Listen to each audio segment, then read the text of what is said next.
Hey, here we go. Hello. Hi. Hello. Okay. So apparently my last stream was it got blocked. So that might be for the best cuz I dropped a lot of Phantom Liberty spoilers, which maybe I shouldn't have, but did nonetheless. But this time that's the wrong fucking screen. This is the right screen. This time we're not going to be talking about Phantom Liberty. We're not going to be talking about Cyberpunk. Cyberpunk's done for now. What we're going to be talking about is tropes. We're going to be doing some 2022 Person of the Year Voldemire Zelensky. Okay. Okay, bro. Anyway, what we're going to be doing is discussing tropes. The good and the bad, and more importantly, one specific trope in general. Well, I guess in general contradicts in one specific. One specific trope called fridging.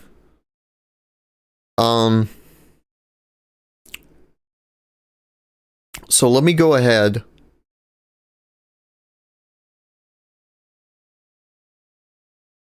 I have two videos in particular, as well as I need to pull up my stream.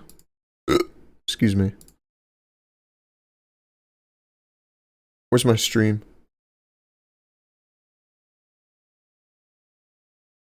Where is it? There it is. Awesome. Stream. Shut up. Anyway. Okay. And next thing I need to pull up this document I've been working on. This is also something I talked about in the last stream, which is now blocked worldwide due to copyright. I mean, I guess I knew that would happen, right? But a lot of the times it doesn't. That instance, it did. So, which one's the most recent? It would be this one. Okay. Yeah, because I added some things to it that I'm gonna need to, or I removed things, but then I also added things to it. I'm gonna need to rework this. And I need to pull up these two particular videos that I'm going to be covering. Here's the first one. This one has 1 million views. Jesus Christ. And this one is 6 minutes long.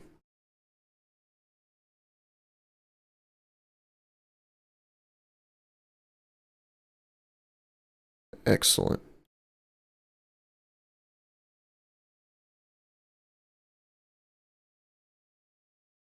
Oh wow, I feel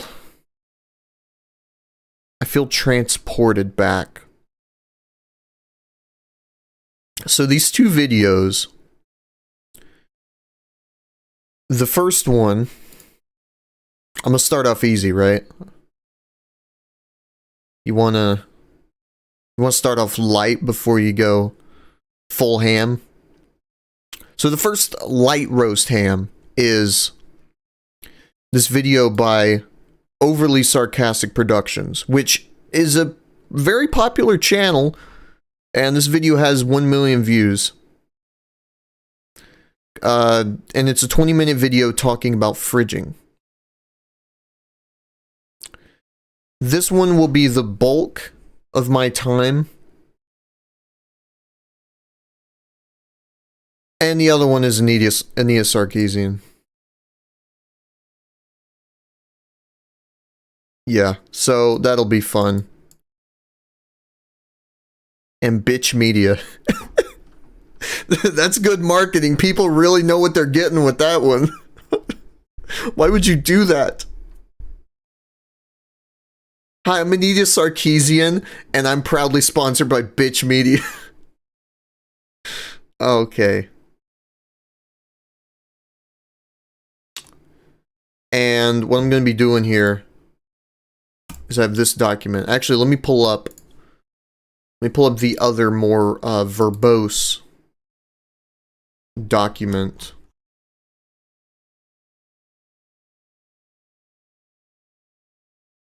This one is 50 pages. 49, not 50 yet. It will be.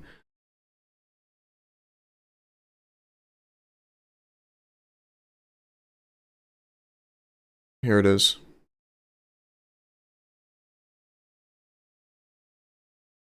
And basically just what I'm going to do here is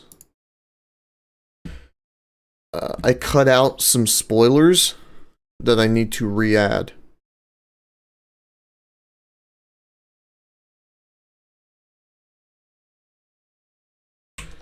So let me go ahead and do that.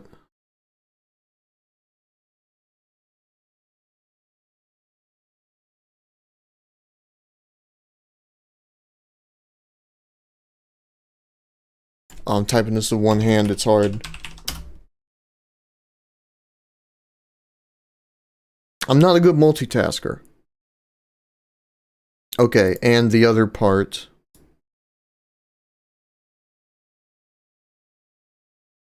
is the section that I'm going to be writing.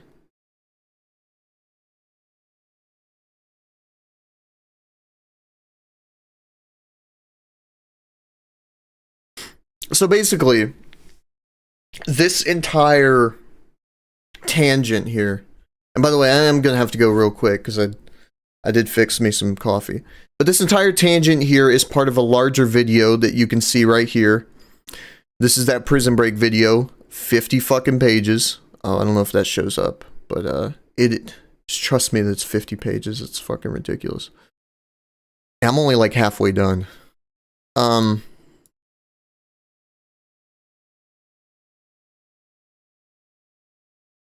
But yeah, this is a tangent inserted in the middle of it that is going to be made into its own separate video, as well as a part of this video. I don't know which order it'll be. I kind of don't want to take my time out just to edit this specific part. So I'm probably going to finish writing the entire script, and then once I have all that written, when I go into editing the full video, I'll probably do this tangent first. Just so I can get that done. But,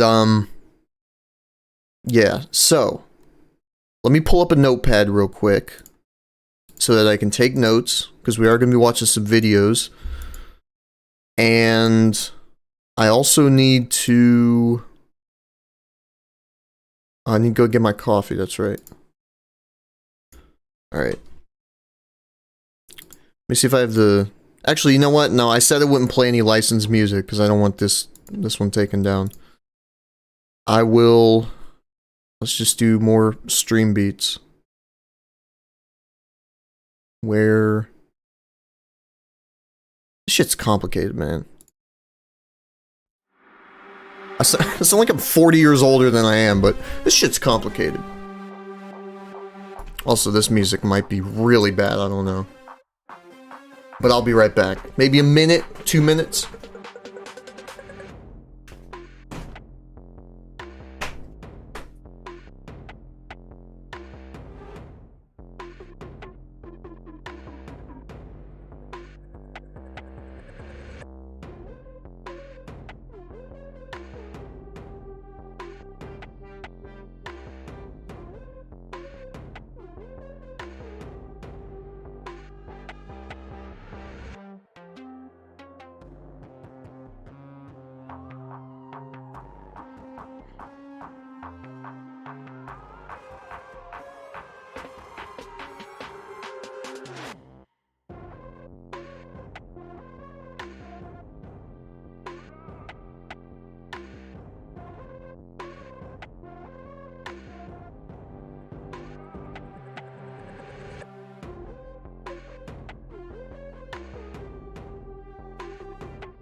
Hey, yes. I returned. Awesome. Okay. You know what I really don't like, man? I feel like I don't have a place to complain, but at the same time, right? Like light roast coffee don't do it for me. Cause when I mix it with milk, it just tastes like fucking milk. It doesn't have a like strong flavor at all. It just tastes like I'm drinking milk. Milk and sugar. I gotta go medium roast. I don't know, I'm not a fan of dark roast either, but like I can't complain because my dad, he works at a factory, so what he does sometimes is he gets like some excess shit that kind of gets bumped and damaged. And he came over one day and he's like, hey, here's a bunch of coffee, and he gave me like 7 fucking boxes of Keurig pods. So he set me up for like 3 months. And really grateful for that. But at the same time, the only boxes that are left now are light roast, so it is what it is. Anyway.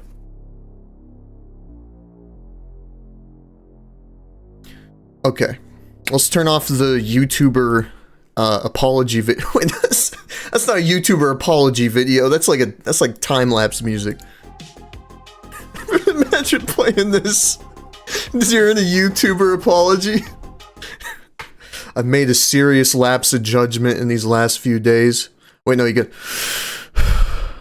I've made a serious and considerable lapse in judgment in the past few days, and you gotta make sure you have the dog, like, in your lap and you're petting your dog, you know, because no one's gonna feel sympathetic for a piece of shit like you, so you have to have a sweet, innocent dog. The bigger the better, because they're fluffy, they make you feel more vulnerable, you know. If you have like a 150-pound fucking Great Dane sitting in your lap, they're gonna be like, well, I feel bad for him, because that dog could immediately hear a noise, stand up, and crush his balls, and I feel bad that could potentially happen. So you have that prospect. What else? What else is part of a YouTuber apology? I guess the most recent one is that roided up guy, right? Liver King? That's fucking sad, man. I mean, listen, it ain't as bad as, like, Jack Murphy, right? He isn't cucked, at least. He just lied about taking steroids. He didn't go around telling a bunch of men, oh, you gotta be alpha. And then he has a Chatterbait history of him taking dildos up the ass. Fucking alpha, bro. Yeah, I sent my wife to go get fucked by a dude on Tinder, and I'm sitting here, and I'm erect. That's alpha. Oh my god, that is the funniest shit in the world. I would not be surprised if more of these, like, red pill dudes were, like, secretly cucked or something, you know? Anyway. Anyway. Okay, which video should we do first? Hey, what's your stream about? Okay, so let me go ahead and break this down. I'm currently writing a script for my next video, and there is a section in which I go into, basically the entire theme of this is the trope of fridging, which is the idea that if you have a female character in a story, usually a love interest, and you kill her off solely to progress the plot or to motivate the main character, she is fridged, and that's a bad thing.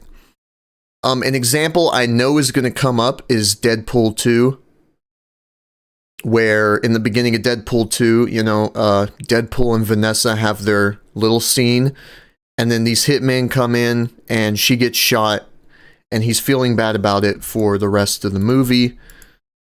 And she's essentially the catalyst that sparks the flame of Deadpool's revenge, and whenever Cable comes along, it provides with him motivation to turn back time. So yeah, that's the idea of fridging, is consider her as collateral damage. Well, she was collateral damage, but I don't consider her as fridged. But a lot of these writers do. I go into a bigger tangent here. You know what I'll do? I do have a Google document on this. If you want to read a little more into this. I've omitted the spoilers, because there are spoilers to Breaking Bad and Better Call Saul that I have included. But this will give you kind of an idea as to the whole concept. It originated from a website back in the late 90s called Women in Refrigerators by a crazy woman named Gail Simone. And it turns out that the origin of fridging doesn't actually have to do with women being killed to motivate the protagonist.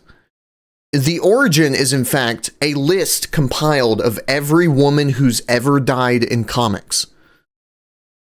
Which means fridging isn't a woman dying to motivate the protagonist and progress the plot. It's just a woman dying in any piece of fiction. Which means that this term is stupid and it's based on a false premise. But the section I'm going into now is the modern interpretation of it, which is the actual, what people see it as, which is the whole, she dies to motivate the protagonist. And the first video is, oh god, I don't know if I want this to be the first video. Now, maybe I shouldn't, right? Because if people are going to see it, they're going to be like, oh, he's being disingenuous because he's doing fucking feminist frequency, right? So let me go ahead and I'm going to do overly sarcastic productions because I've actually heard good things about this channel. And, yeah, basically, I'm just going to watch this and take notes and see what goes on here. This video was sponsored by World Anvil, 100% guaranteed to not do terrible things to supporting characters. I've talked about this before in its own trope talk, but character deaths are a big deal. They're momentous occasions both in story and out, because not only is the character dead, not always a bummer on its own, but it also means the total loss of all future potential for a given character. All their arcs, dynamics, relationships, everything, all lost in exchange for a one-shot gut punch. Now, most authors recognize that this is a hefty loss for their story, so they make damn sure the impact is worth the price. True, non-fake-out main character deaths are often heroic sacrifices, protracted tragedies, or carefully woven resolutions to their arcs after all the loose ends have been tied up. Yes, not all have to be, though. To reflect this cost. Interesting. Okay. I feel like this is going to be contradicted later on. Character deaths fundamentally change the story and the survivors. Because that already kind of contradicts the premise that is put forward. Which is that characters that are fridged are solely done to motivate the protagonist and progress the plot. That fundamentally changes the story and the survivors. If you completely upend an aspect of a character's life and send them down a path that they otherwise would not have gone down if that death had not occurred, that is fundamentally changing the story and the survivors. So, let's see how they rationalize this. I worry this might be contradicted. The surviving characters will process their grief, reflect on what the loss means to them, and are often fundamentally changed by the experience. Yeah, the result is final unless you believe in rebirth, which happens a lot in comics. Characters get revived a lot in comics. Nothing is finite. But in stories in general, yes. It's up to the writer to determine whether or not they've reached the maximum potential of this character. And This is my argument for the whole Deadpool 2 case of Vanessa dying in the beginning. She was not really an important character in the first movie. She didn't have very much. She was quite a simple go save the girl character. She didn't have much to do, but what she did do was provide Wade with a very strong motivation to carry on and to track her down and to hunt down, I forgot what the fuck is it, the guy who plays is played by Ed Skrein. But it provides him with motivation in order to resolve the central conflict, which is, I need to find her. And when I do find her, is she going to love me for who I am, this monster that I have been turned into? And she does. And it's a nice, happy ending. And in the second movie, what they do is she dies in the beginning. Deadpool's like, oh, fuck, I gotta kill myself. Oh, wait, I can't kill myself. And his conflict is now attempting to find a purpose in life when the only purpose he had was taken from him. And the only person that was close to him was taken from him. And now the entire story of Deadpool 2 is Deadpool finding a new family and moving on. Because he finds a family in X-Force, he finds a family in Cable and Domino and the annoying-ass fucking New Zealand kid. And by the end, he's able to move on. And what is the scene where he's about to die? Actually, how does he come? I don't quite remember. I should have probably watched that movie beforehand. I can always do so, though, and refine this. I just want to give this a pass over. And it may not even be brought up. Be carrying on their legacy, setting off on a lengthy quest for vengeance, or viewing their layered and complex life as a personal inspiration to guide their way forward. This is not that trope. Fridging is the cute shortened form of... Alright, here it is. Oh, it doesn't say anything. Yes. Original term, woman in refrigerators, coined by writer Gail Simone, who made a website listing major examples. These are not major examples. These are just women who died. Because here's the thing, right? If you read that document I sent in the description, she does not adequately provide character motivation and plot for this to be qualified as fridging.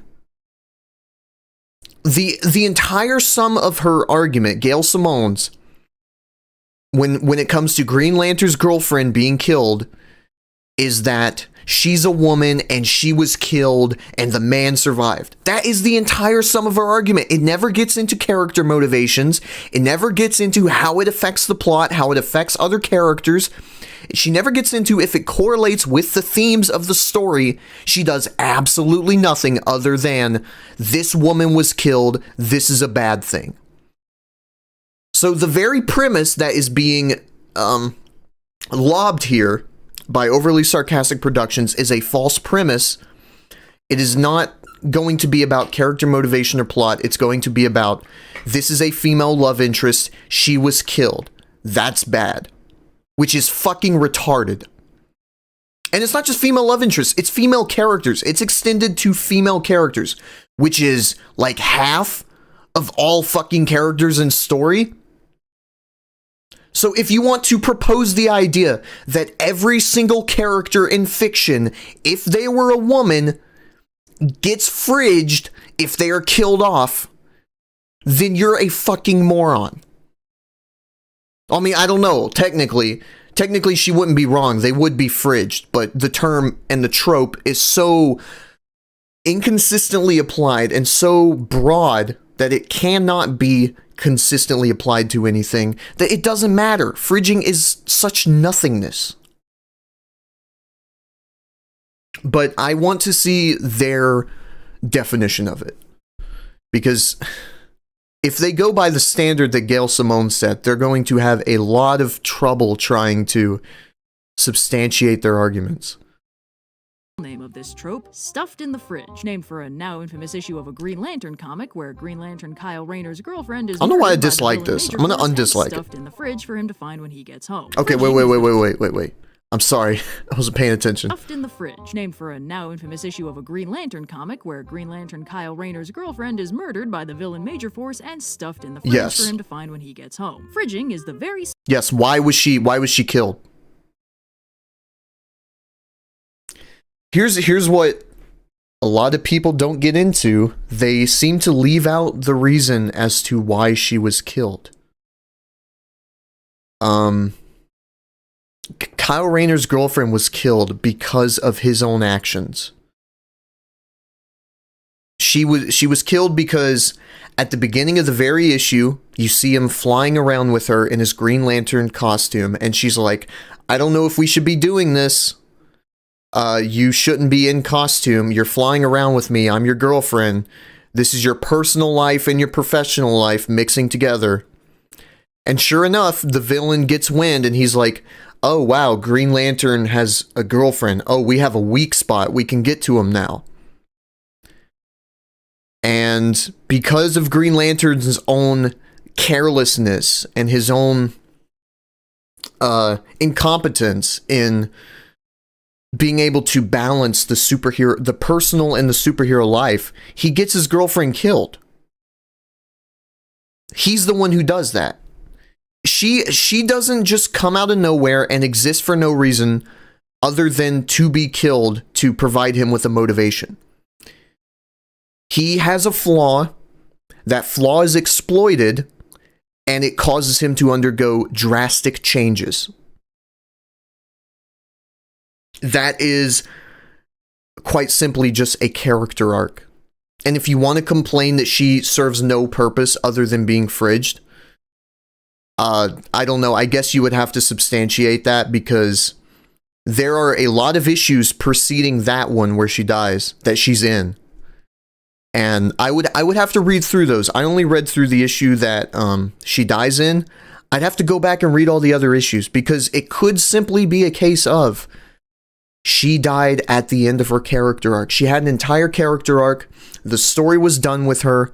So what they decided to do was use her to further provide Green Lantern with a motivation. Which is not a motivation, by the way, to hunt down the villain. It's partially that, but it's also partially a motivation of self-improvement and growth. Which is part of the hero's journey. You make a mistake, you learn from it, you grow, and now you're better. And you're more capable of defeating the enemy. specific. Okay, what do we have here? Fridging is a character death that happens only to upset a more important character. Fridgings are plot devices that don't get the same exploration, depth, or gravitas as a major character death would be given. Mostly affects secondary characters or characters the writer considers broadly unimportant to the story. Okay. What I might end up doing, I might end up reading all of the issues that she's in. Okay, so let me go ahead and... because I got my notes here. I guess I can pull them on screen.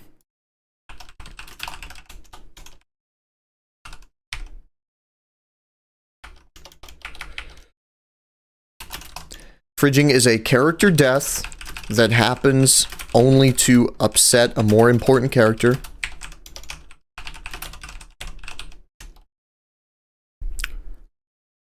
Oh, hold on a second. There we go.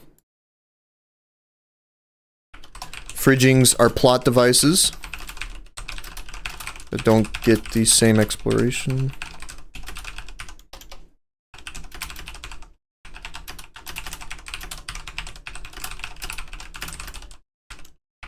And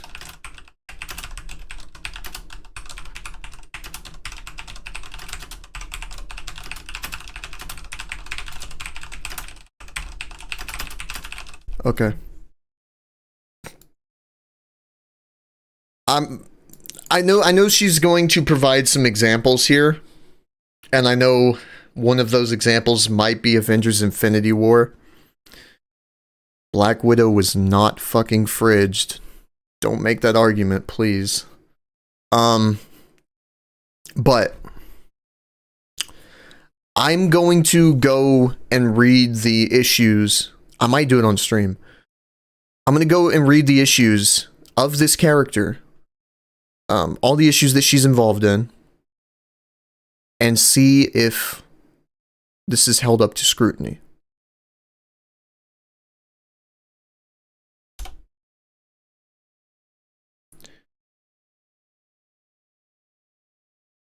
Subset of character deaths were in a Green Lantern fridge for him to find when he gets home. Fridging is the very specific subset of character deaths wherein a character is unceremoniously and brutally killed. Very specific. According to Gail Simone, it's all women. Another more important character. This motivation can be Watsonian or Doyleist, as in universe villain motivation or out of universe authorial intent. In Watsonian cases, the killer is specifically motivated to kill the Fridgie because it'll hurt the character who cares about them. In Doyleist cases, the killer might have all kinds of personal reasons to want to unceremoniously brutalize this character, but the author's motivation in killing the character is only to make the more important character upset. The only narrative role this death... Okay, so I think what she's saying here is it is unwise to have a character that isn't... And I think this is more of a Shakespearean... This stems from more Shakespearean writing, which is that characters should be their own downfall. And if you can do this, it is ideal to do this, where if you have a character, well, I'll pull from my own writing. If you have a character's love interest who gets killed, it needs to both be a combination of factors involving her and the main character. She can't just be, well, she can, but, you know, through the Shakespearean lens, she can't just be the sole victim of this and have absolutely nothing to do with her death. But then you see a lot of shows that kind of flip this on its head. Shows, movies. Coen brothers really like to flip on its head conventional story structure and tropes.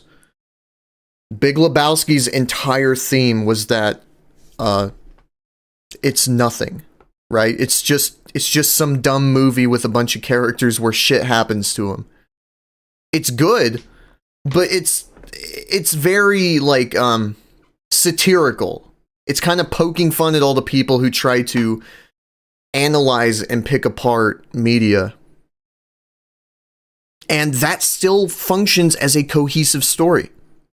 Just because Steve Buscemi in The Big Lebowski dies of a heart attack out of nowhere, that doesn't mean it's bad writing because it wasn't like foreshadowed or anything. Because the theme and the proposition that they've laid down in this story is that shit just happens. And not only does shit just happen, but we embrace the absurdity of unpredictability in human life. So what better way to embrace that theme of unpredictability and uncertainty than to just fucking kill a secondary character with a heart attack out of nowhere? And then they try to scatter his ashes off a cliff and it just flies back into their faces. You do not need to adhere to these structures to tell a good story. All you need to do is remain consistent. Plays in story is hurting a different character, and it's still framed as unceremonious and brisk. Fridging almost always refers... Okay, here is a variant of fridging. The victim survives, but is very badly wounded mentally and or physically. The focus is still on anyone but the victim. Why is that a bad thing? Like... If you have secondary... Like, I understand the idea that if you have a character... If you have a significant love interest, right, to the main character, there needs to be some attention brought onto her well-being, because the status of her well-being directly affects the main character. But this isn't really always necessary. Sometimes it can just be enough that if she is killed, we know how her death affects the protagonist. What matters most, because listen, once again, it's about consistency. If she's set up as this important character early on and we get a lot of information about her, and then she's just killed off, like off screen, that is inconsistent. Because we're leading towards something and we have a level of depth that we're providing to this character, and then all of a sudden gets snuffed out. But if you have a character who's solely there as, hi honey, welcome home, throughout the entire story, and then she gets killed off, that's not necessarily some big tragedy of missed potential. I mean, I guess it could be missed potential, but it doesn't directly damage the story because she wasn't given more character. Her death provides the appropriate response to the story, or to the character, which is that, oh, I'm gonna go kill whoever killed you, or whatever it may be, right? Sometimes what matters most is not what we feel about this secondary character, but what the main character feels about this secondary character. Because there's only so many characters you can devote your time to, and not always should it be the love interest. Because if we go down this rabbit hole of you should give all these characters, especially characters that die, you should give all these characters some kind of depth to them. You know, you should give them the attention they need. Take that attention away from the protagonist in order to explore these characters. It can ruin the pacing, and it can also lead you down a rabbit hole that you don't want to explore.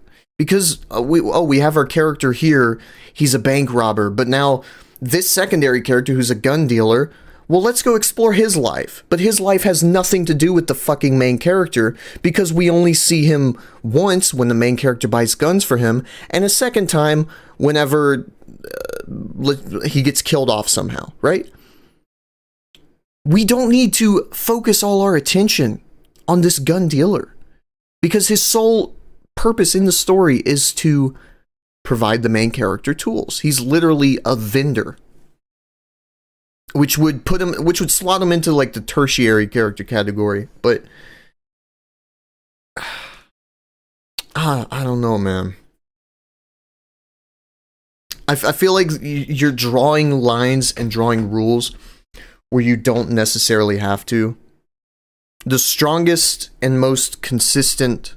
I drew my hand too early there. The most important part of writing comes down to consistency. And if you have some, like, nobody character, and they get killed off, that's fine. You don't feel nothing for it, that's fine. If I wanted you to feel something for it, I would have given them more. The purpose isn't for you to feel something about it. The purpose is for the characters that it affects to feel something about it. Because that drives the story forward. And not only does it drive the story forward, but especially if it helps build on the themes of the story. Because I don't want to spoil Better Call Saul, but there's a character death in that show that at a glance you'd be like, well, this is fridging. But only when you explore the themes of the story and the intertangled web of butterfly effects that led up to that moment do you realize that is a perfect character death. Even though that death only causes... Oh, by the way, I don't know if you're still in my chat or not, but if you're fine with me spoiling Better Call Saul, I'll get into this. Because it is baffling how this can be applied to other things. But the death of this character isn't necessarily so much about how he led himself to this point. It's about how everyone else led him to this point, and how he's unable to stop it.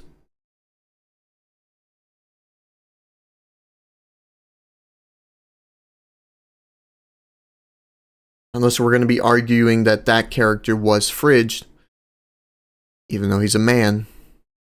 Or if it can work to a man, then he was just fridged by these standards.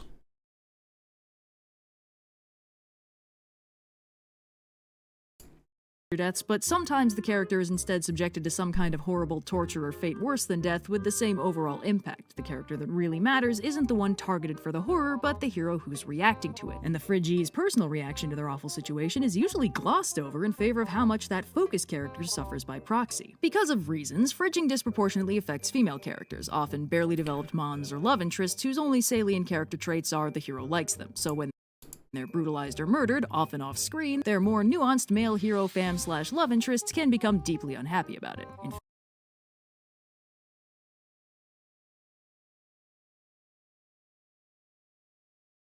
Secondary characters are more narratively disposable. Yes. Plus, female characters are often in secondary and supporting roles. Sidekicks, wives, girlfriends, mothers, subordinates, etc. Equals lots of women in fridges.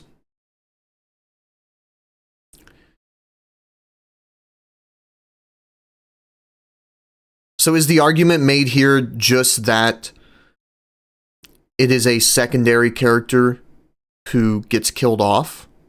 A female secondary character? Is that... Okay, narratively disposable fridges, female characters, women. God, this can be applied to any fucking character in storytelling. Not any, obviously. You have the lead protagonist to kind of get exempt from this. But... So when they're barely developed mons or love interests whose only salient character traits are the hero likes them. So when they're brutalized or murdered, often off-screen, their more nuanced male hero fam/love interests can become deeply unhappy about it. In fact, that's a very easy litmus test to help determine if a character death constitutes fridging or not. I should probably write this down.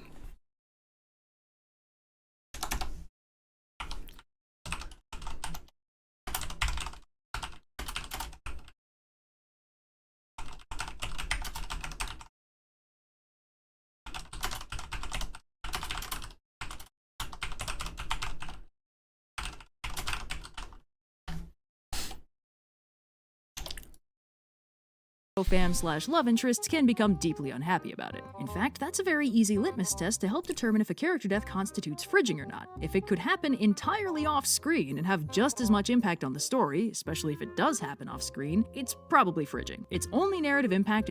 Okay, so the death of Green Lantern's girlfriend is not fridging. Because that didn't happen off-screen.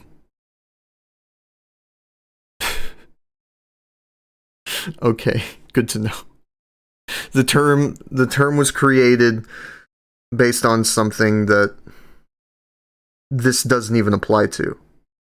So you can't call this fridging. Because Kyle Rayner's girlfriend was fridged, except we literally see her she fights back against the villain, and then she gets the life choked out of her. On the comic page. You can see that. That's not... So... That would that be fridging? An example of, or a test of fridging? Especially if it does happen off screen. Is the only audience impact how much this upsets the character when they find out? No. Because this is a character the audience have come to love over the course of however many issues prior to this one that she was involved in. This isn't solely affectatious to the protagonist himself. It's probably fridging. Its only narrative impact is how it bums out the more important characters, with no exploration of how it affects the character actually being brutalized or killed. Getting killed off screen... Well, gee, I don't know. I assume it probably affects her pretty much, considering she's fucking dead, but I see what she's going for. I don't really agree with it. But there certainly can be instances where characters are slotted in solely just to be something that someone else in the story can be upset at. That's not a bad thing. These characters exist a lot. We don't explore these characters because it's a lot of fucking work. It's a lot of work whenever you dive into every single secondary character that provides a function to progressing the story and also affects emotionally in some way the more important secondary or primary characters in a story. It's a lot of fucking work. I don't think people should be led away from doing that. I certainly think there can be a lot more there could be a lot more benefits to doing that, because the more characters you have that are interacting with each other, the more opportunity you have to be able to fuck everything up later on. But I think maybe I should remove myself from the lens of the comic. That's what I'm doing right now. None of what is being said here applies to that comic, which is the leading example and origin of the trope. Is such a dismissive fuck you to a character. There's no send-off, no admission of tragedy. The character becomes nothing more than a plot device for someone else's. There's no send-off. Just a second. DC Comics, Green Lantern, volume 3? Issue, was it 47? Might have been early 50s. 48?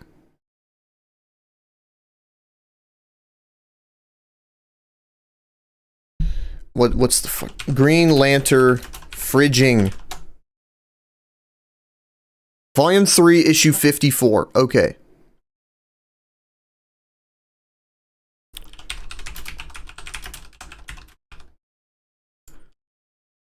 What I'm going to do right now, this is what we call a contradiction. Let's go ahead and click through here. Angst. Side character send off being brutalized or killed. Getting killed off screen is such a dismissive fuck you to a character. Okay. Let's keep that in mind. Getting killed off screen is a dismissive fuck you to a character.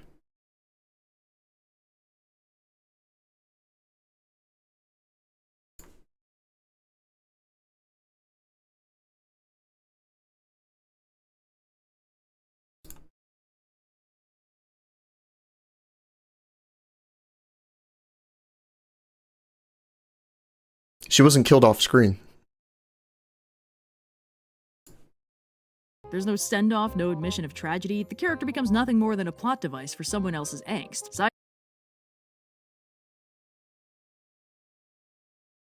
Oh, hold on. You want the send-off. Right here. She fights back with a knife. She tries to kill him. Like, she has her moment. She isn't killed off screen. He visits the apartment because he wants to get to Green Lantern and fuck him up. And she fights back. She tries to kill this guy, but he's super powered and she's a normal woman. There's nothing she can do. And because Green Lantern is too busy doing his job, and because earlier on he could not keep apart his job life and his personal life, what he's now dealing with is having to be in two places at once that he can't be in. So he either stops this threat that he's encountering, and they make this very clear, by the way. They make this very fucking obvious in the comic, because they go back to back between the supervillain fighting his girlfriend and him fighting the bad guys. He's the one who blended together his private life and his personal life. And as a result, they're both being intruded upon by the people who seek to do him harm, as opposed to just one. I don't know how the fuck you can say that this is fridging. It works thematically, it works character-wise, it helps provide him with a motivation later on to help right the wrongs that he has been committing and also to defeat the antagonist? Like, what in the fuck? You are building your arguments on a false premise. I don't know why you would do this. And the issue is, because it was such a fucking comical, stupid, nonsensical, issue to begin with, and over the years, it's only gotten more refined and more specific. The issue is that you have skewed something that doesn't make any sense, and you've tried to now make it make sense with the sword of Damocles hanging over it that, well, yeah, but you look to this comic as an example of fridging, but it doesn't apply any of the standards that you've applied to it. Or it doesn't have any of the...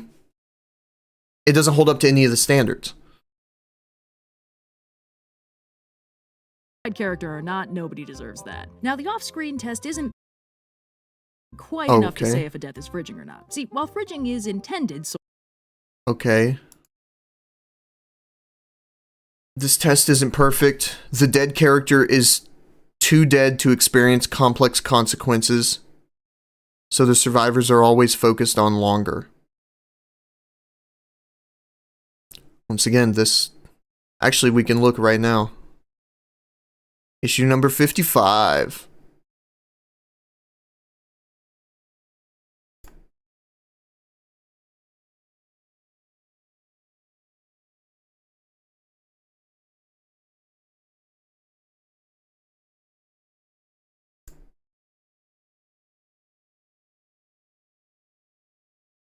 Oh, he just got fucked. See, I haven't read this. I don't know if this is true or not. I'm looking for myself.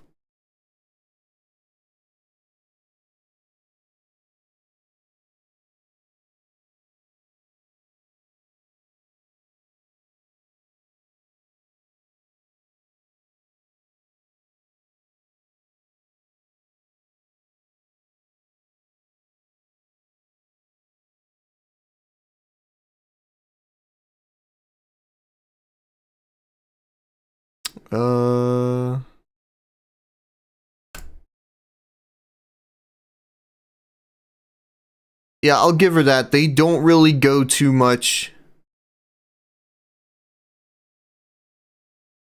Look, we got a body in a refrigerator. I don't know why I gave him that voice. Oh.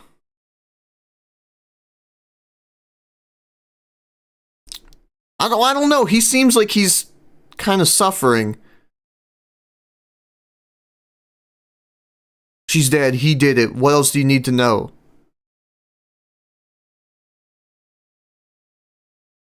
I don't know, man.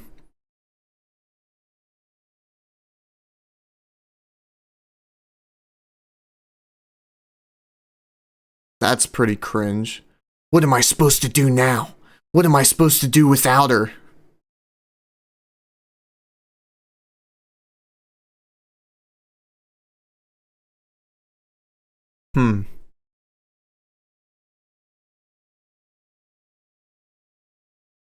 He seems very irrational, angry, vengeful.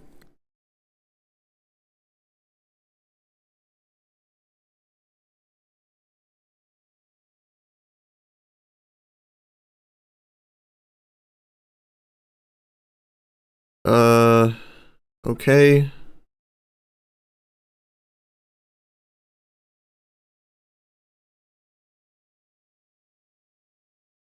It seems he's taken... Ooh, I don't know about that. It seems he's taken the wrong lesson from this. Alex is dead because of this damn ring. I don't deserve it. I don't want it. But that isn't really the reason why she got killed. She got killed because he's a fucking moron.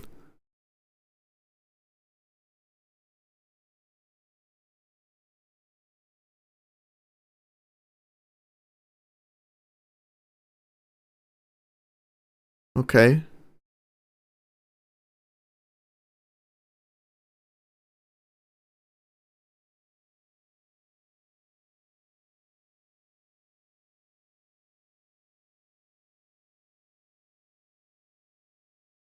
And he's still going through some shit.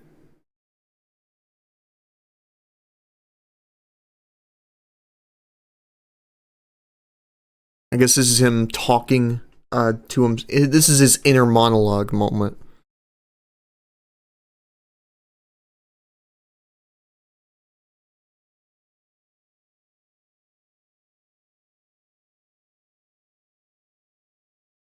Oof. You know what? Maybe I'm wrong on this.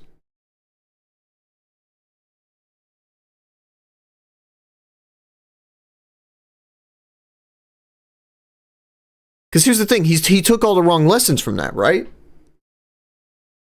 Because he's flying around with her in his fucking uniform, and the villain is all like, hey, you're Green Lantern, you have a girlfriend, you are going to die now.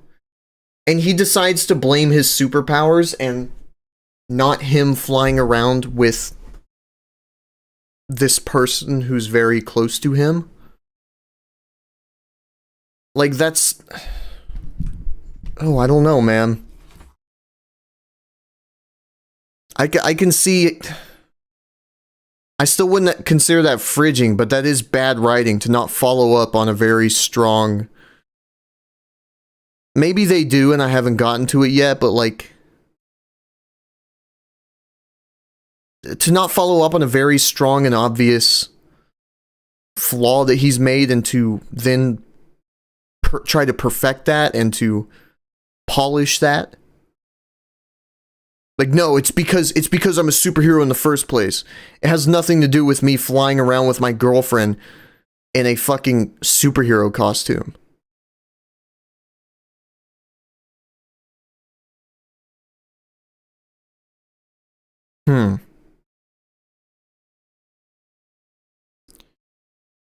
Yeah, wow. See, I never read comic books, man. I don't read comic books. Okay. And it seems now he's over it after like 1 or 2 issues. He's finally moved on from it, and I think this was the final scene about the conflict of him. Oh, never mind, it was the last issue. Yeah, so he has like 1.5 issues of him trying to overcome... Oh, never mind, it's just fucking 1 issue.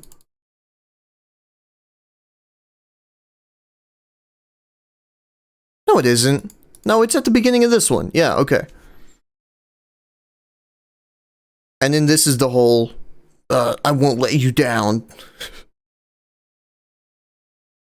Yeah, he does take the wrong lessons from it, doesn't he? What a fucking moron.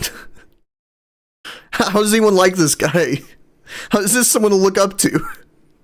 He gets his girlfriend killed and he's like, well, I shouldn't have been a superhero in the first place. No, you just shouldn't have flown around in a fucking Green Lantern costume where everyone can see you while she is telling you, hey, everyone can see you. You shouldn't have done that.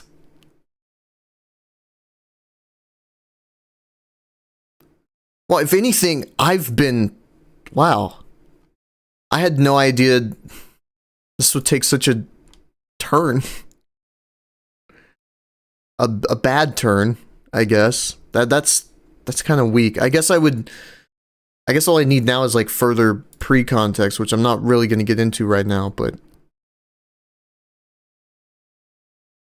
I can assume she has quite a few issues. That's her, right? So she has an entire subplot while Green Lantern is off fighting with Green Arrow.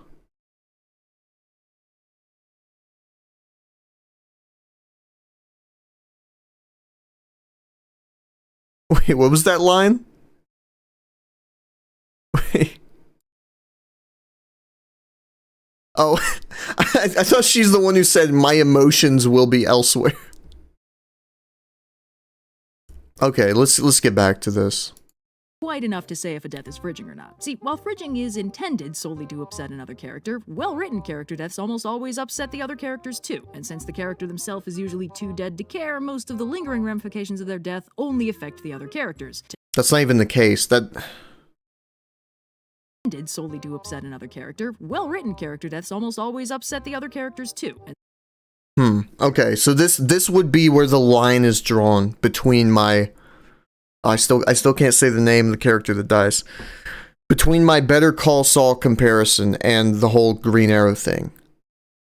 Because whereas her death directly affects Green Lantern and only him, we don't really get to see that effect spread out to other characters. Because we don't get to explore those other characters. Whereas this character death in Better Call Saul, you see it ripple outwards and fuck with everyone.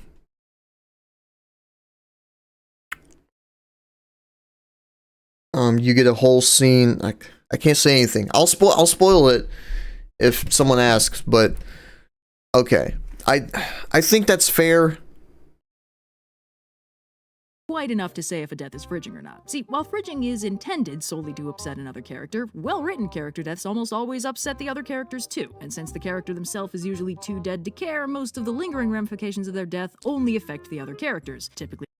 But this only applies really if you have an interwoven narrative where this character is even acknowledged. Like,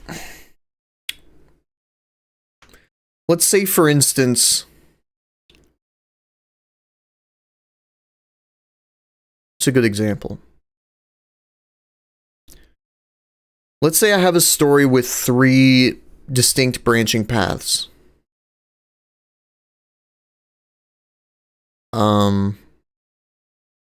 Let's see, I have the A path, the B path, and the C path. The A path is a guy with a girlfriend. B path is that guy's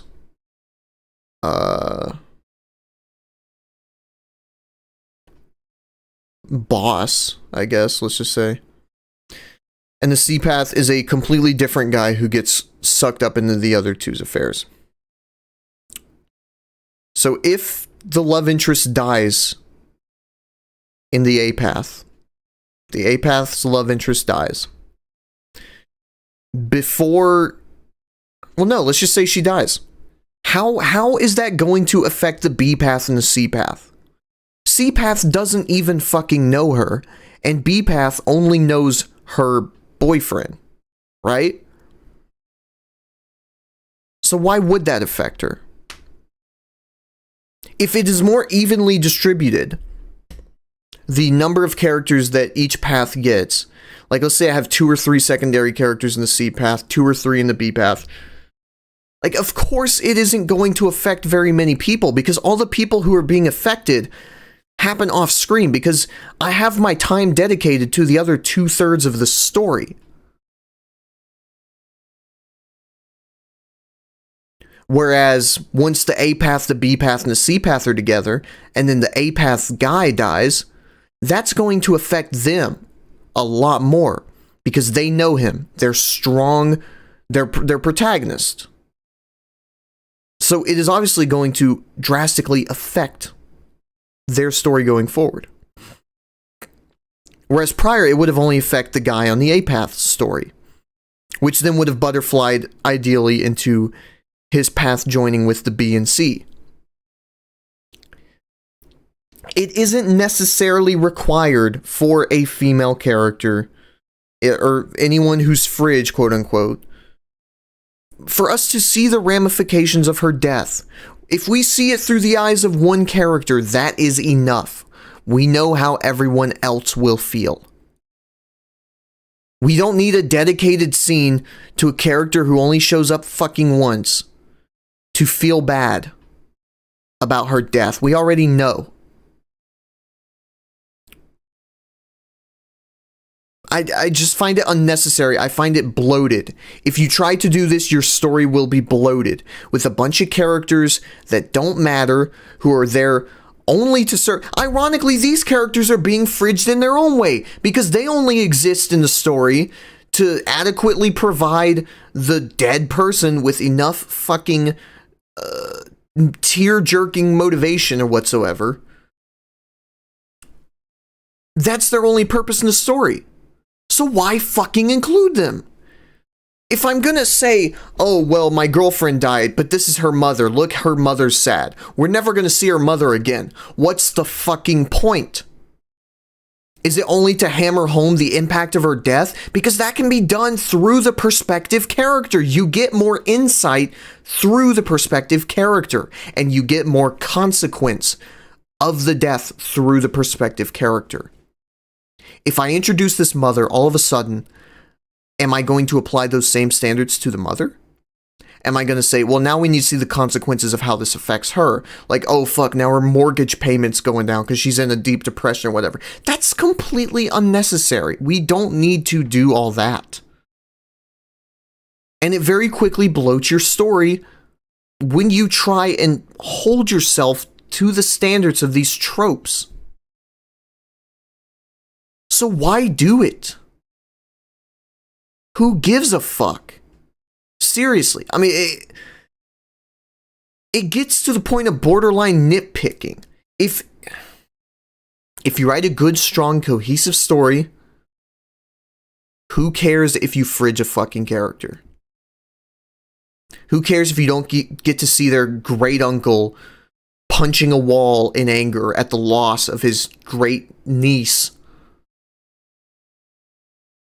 It adds nothing. It's only there to say, look, I've adequately fulfilled the requirements so that this character death is no longer a fridging. That's all it is.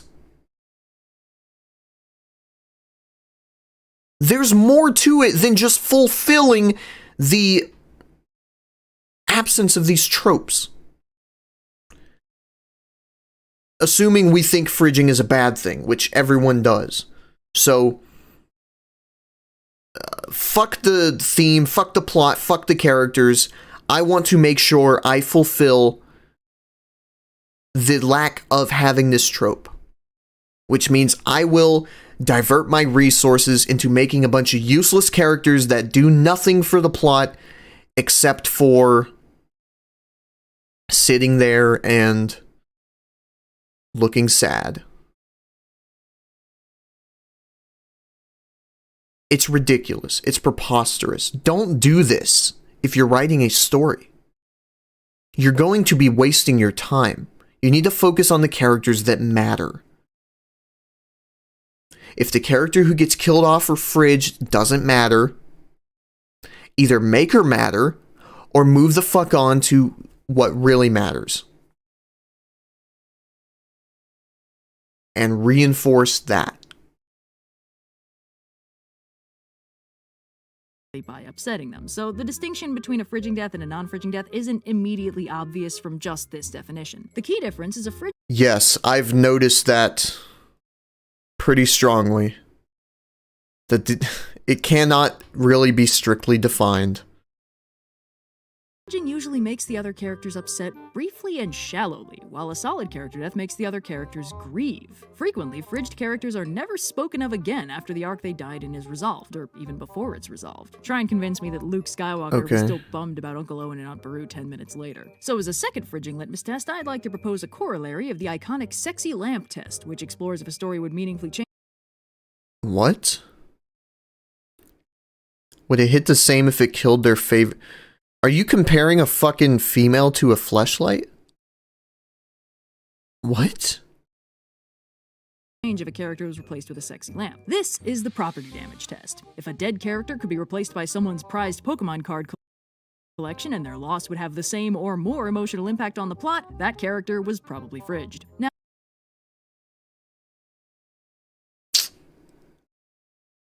listen, I'll give the Green Lantern, I'll give this a pass on the Green Lantern comic just because the resolution to that character death was fucking terrible. Like, I read through in real time. He didn't take the proper lessons from what happened. That's a fault on the writers, not for fridging the character, but for paying off a character death. That's not really the same.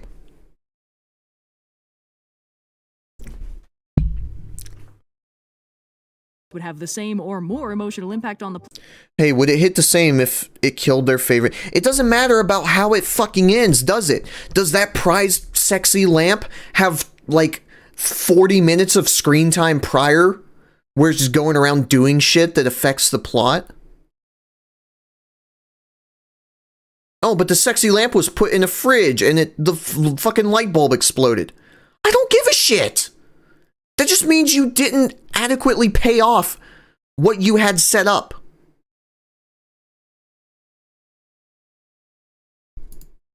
plot, that character was probably fridged. Now, this is kind of a rarity for this show, but fridging is a bad trope. It's not. Yes, I'll agree with you there. It's a bad trope. It shouldn't exist. It's fucking stupid. It's what happens when character death is mishandled, drastically reducing its emotional impact on the audience. Okay. Not a frequently misused trope or a hard-to-handle trope. It's bad. Should probably go ahead and put a note here. It's a fucking zoomer outside my window.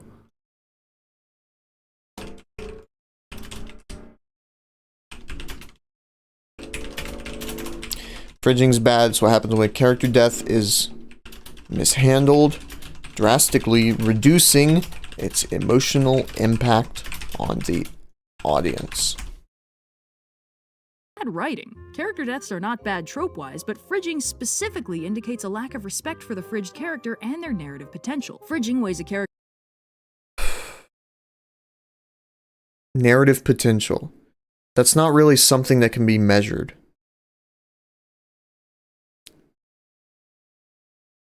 If you take a character and you write something better for that character, that just it has unfulfilled potential. Like 99% of characters in all of fiction have unfulfilled potential. All that means is you could have done something better, but you didn't. That is such a broad scope. Potential worth to the story and concludes that all their future potential and growth and dynamics in the narrative are worth less than another character feeling kinda bad for a little while. This is reflected both outside of the story and in the story, since this character's killer, be it the character who kills them or the author who makes the call, demonstrably couldn't give a shit about them in their own right, instead choosing to focus entirely on how ending this character's life will make another character upset for an arc or two. The character who This is reflected both outside of the story and in the story, since this character's killer, be it the character who kills them or the author who makes the call, demonstrably couldn't give a shit about them in their own right, instead choosing to focus entirely on how ending this character's life will make another character upset for an arc or two. Their own life and death isn't as important or deserving of focus as hurting the hero by proxy. That isn't fridging. Here's why. If I have fulfilled all previous criteria, let's say I have a female character who just has just as much screen time, she has her own arc, and her death is the combination of faults between her own shortcomings and the protagonist's. And then she gets killed by some external force that comes in to kill her, and the reason why she isn't able to survive is because of previously set up fault with her character and the protagonist's. That is not fridging. That is a character death. This, who kills the character doesn't matter. Especially if it's a secondary character. A lot of times it does, but it doesn't have to. When a lot of the times, what matters most is if you have this character arc from beginning to end satisfied and fulfilled. Here's an example. I'm gonna draw from something I've done, right? If I have a character who's very paranoid, very skeptical, let's say, and she's scared of a lot of different things due to whatever may have happened in her younger years. And she decides, okay, here's what I'm going to do. I always lock my doors because I had a break-in when I was younger. So I'm going to lock all my doors and stuff. And she has her love interest, who's the main character, and he goes through a lot of flaws and pitfalls to get to this point. And as a result, he leaves the door unlocked. And now you have someone breaking in because let's say her boyfriend he's a criminal and he's on the run and he's got hitmen after them. And because he wasn't able to stand up to the test of time, he's now essentially left his girlfriend vulnerable to these hitmen. Well, now you have a payoff for her character because she was established as someone who's extremely paranoid and extremely cautious of break-ins. Let's say her house was broken into as a kid, right? And her parents weren't there and she had to hide. So now she's extremely, freaked out about that. Well, now you have a payoff to this character who's been pretty consistent throughout, but due to external factors, being the protagonist coming in, her arc is now essentially, it is fulfilled, but it's also undone through external factors. And although she's killed off by these hitmen that have nothing to do with her, don't know her, it is a combination of factors resulting from both her and her Well, let's go a step further, right?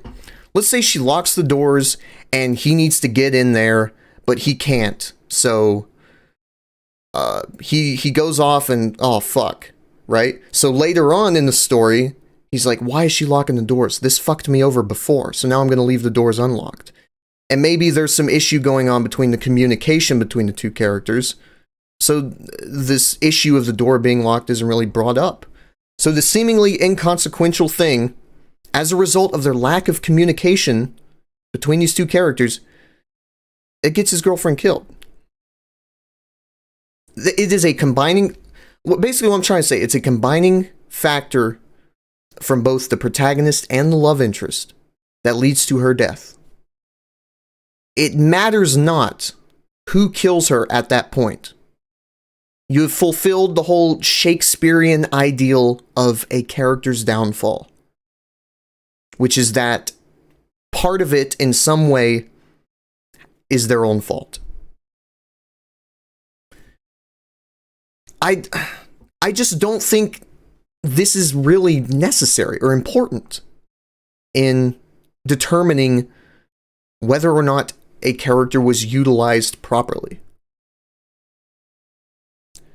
Because I think I said this in my cyberpunk story rant. The quality of an overall story is not the sum of its endings, right?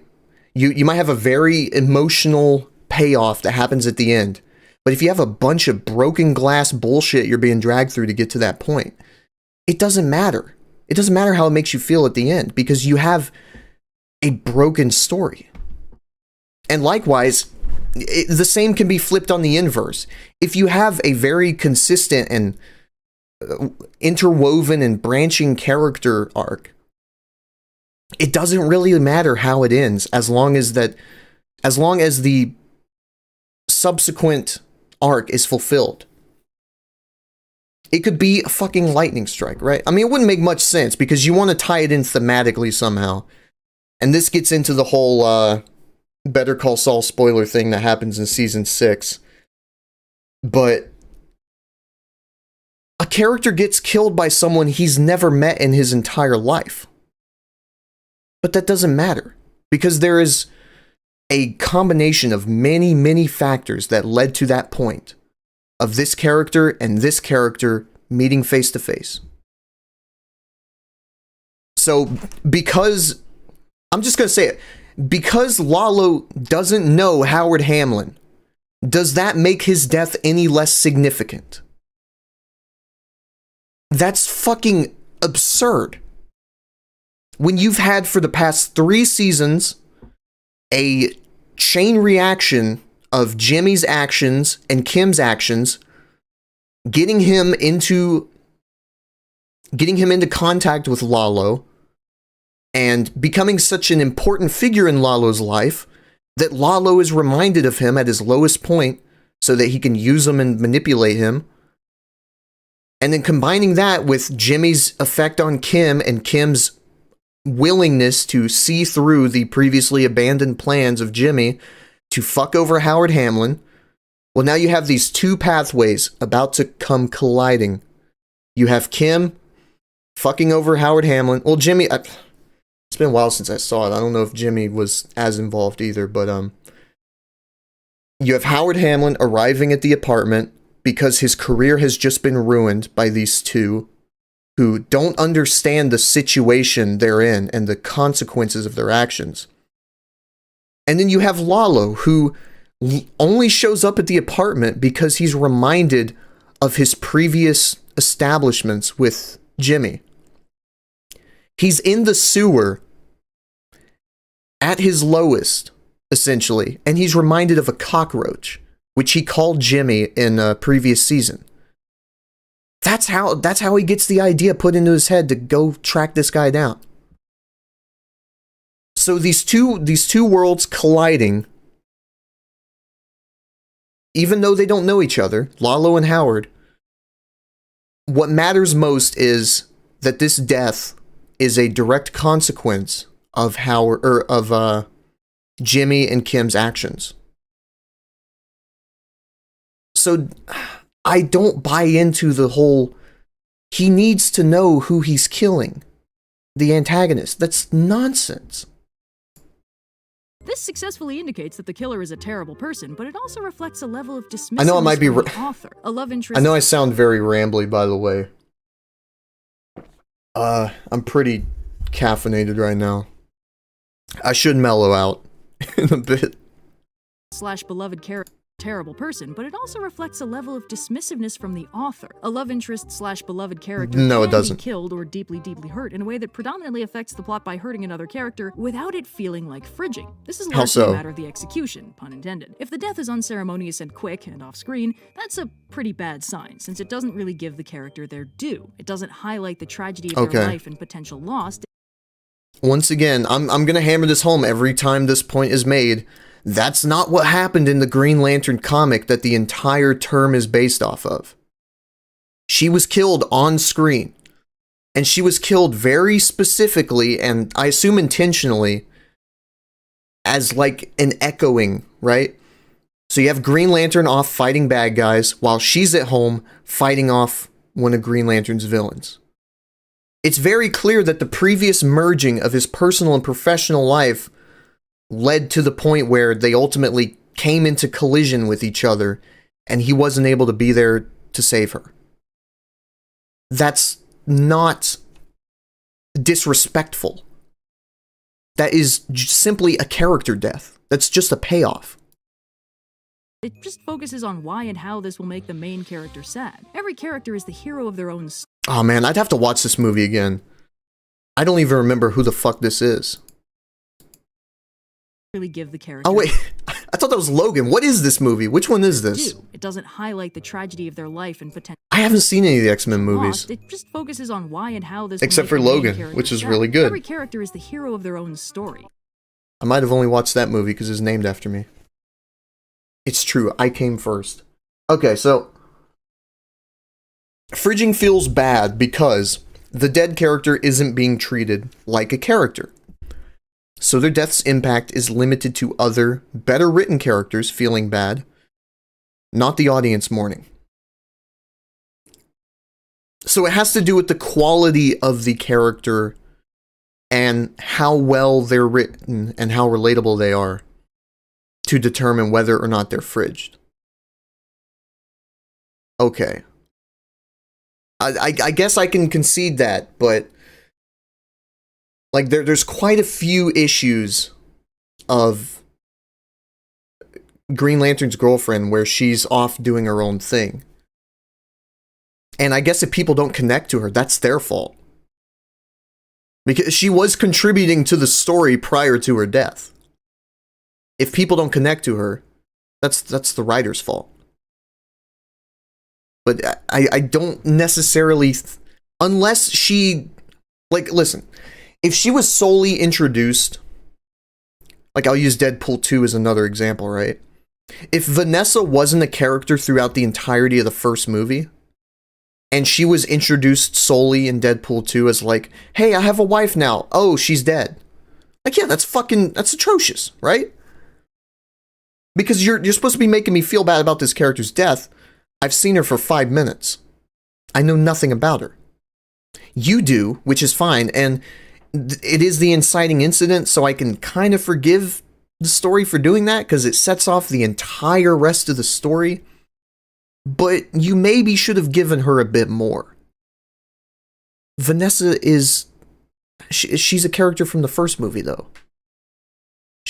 And while not a strong character, she does have plenty of build-up prior to her death.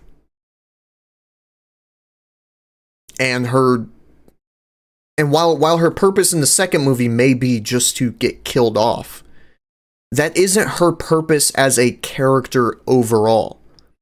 Which I think a lot of people fail to take into account is, yeah, you might want to go a different direction with the character, right? And be like, well, I can't really fit her into the story here. What I can do is kill her off so that I can provide the motivation needed for the character. But that isn't why her entire character was written. Because she has the preceding movie to help add to that. I don't know if I want to get into Last of Us 2. Oh, God. Joel wasn't even fridged, but his issue is something entirely different.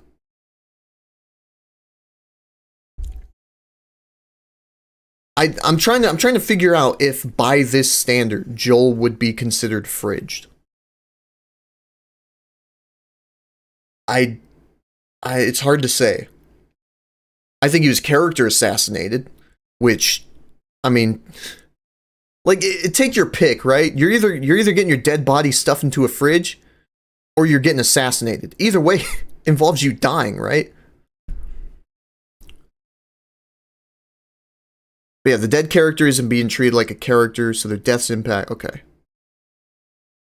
I guess it just depends. And in which case, I would just say, write a better character.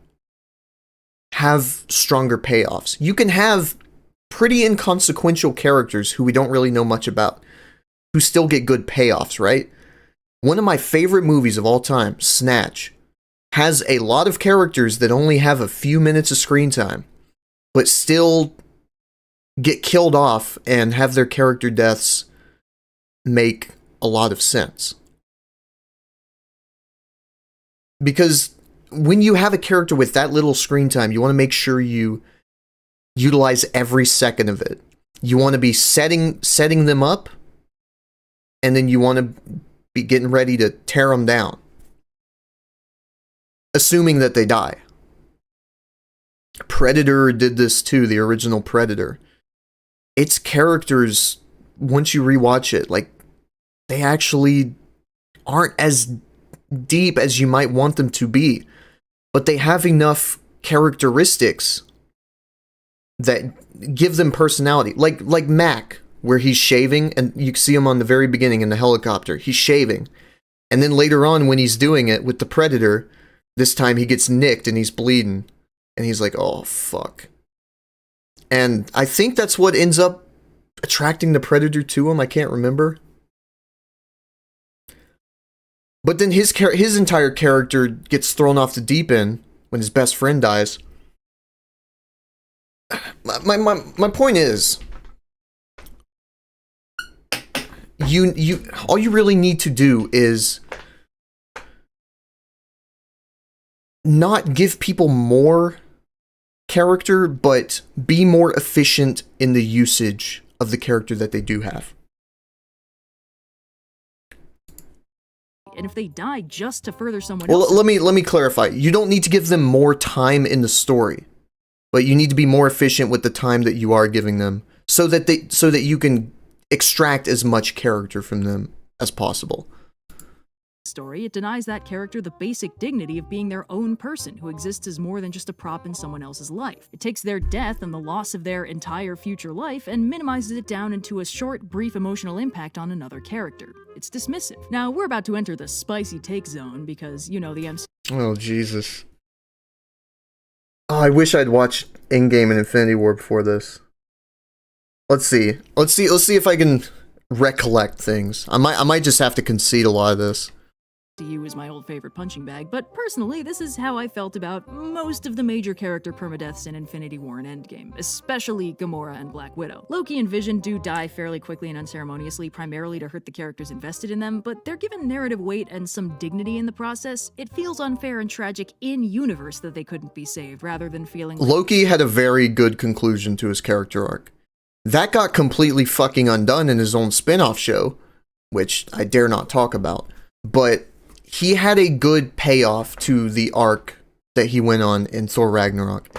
And he went out as a completely different person, willing to sacrifice his life to save not only the Asgardian people, but also his brother. Which is completely antithetical to who he started out as. But he underwent a believable journey to get to that point.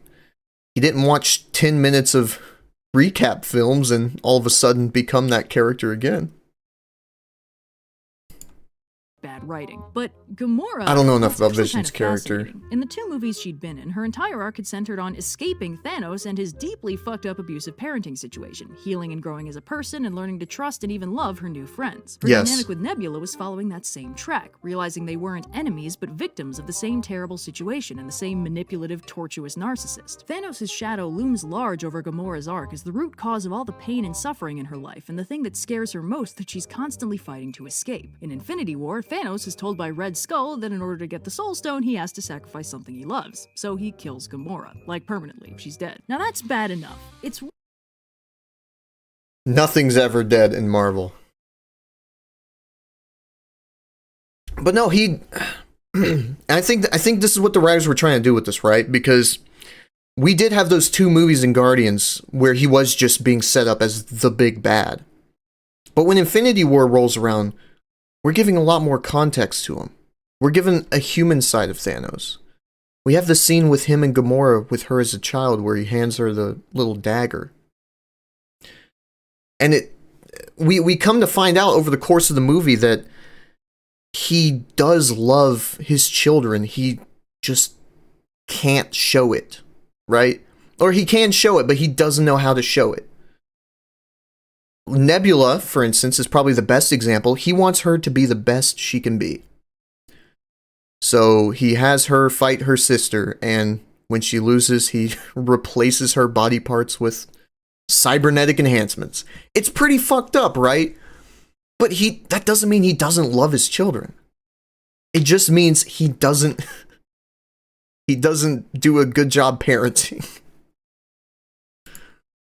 worse that it works. Gamora believes that Thanos is incapable of love, and Yes. quite frankly, by every indication, she's right. He's a raging narcissist who can't see past his own chins, and this should have been the test of character that screwed him over. And Yes, that's why this death comes as a shock.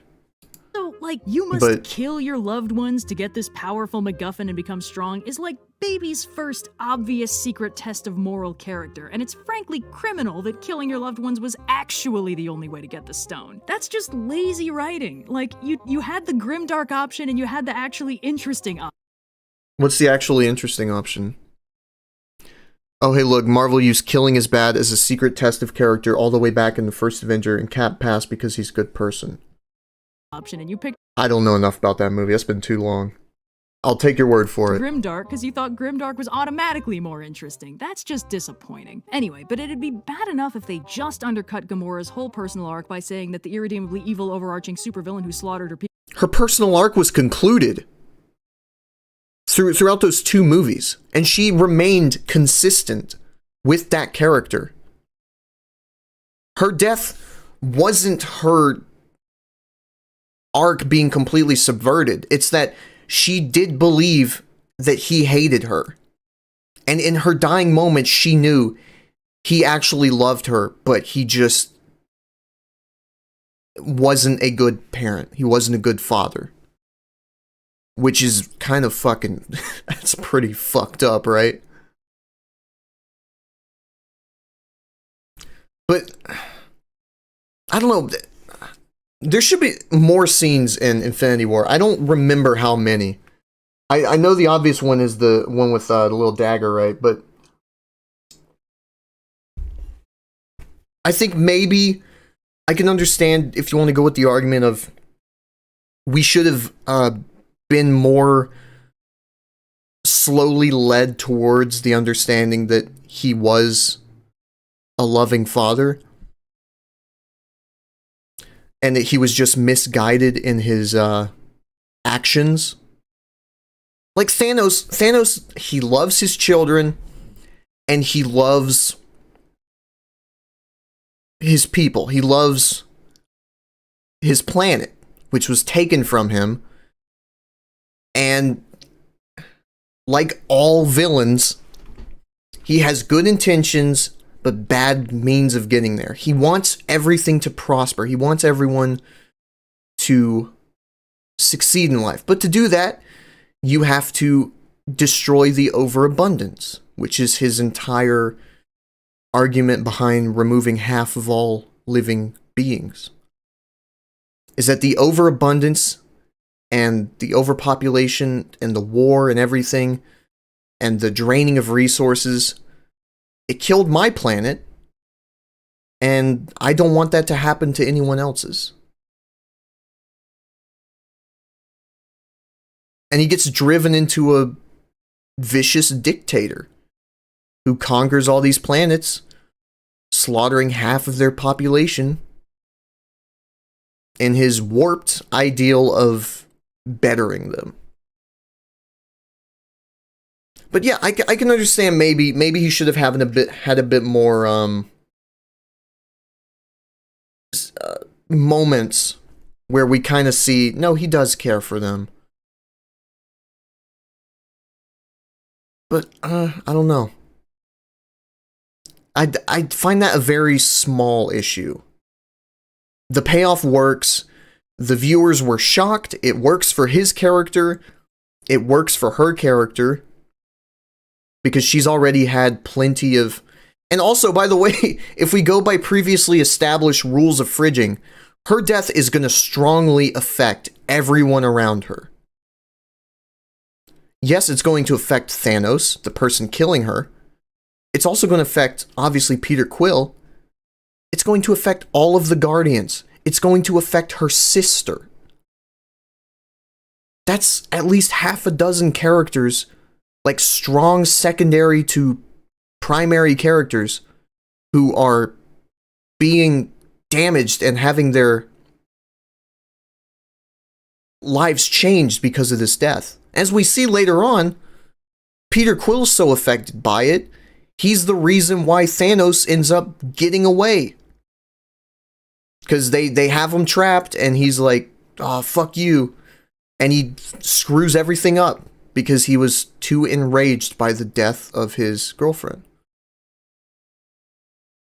It's a butterfly. It doesn't just end at, oh, well, she's dead, and Peter Quill's mad.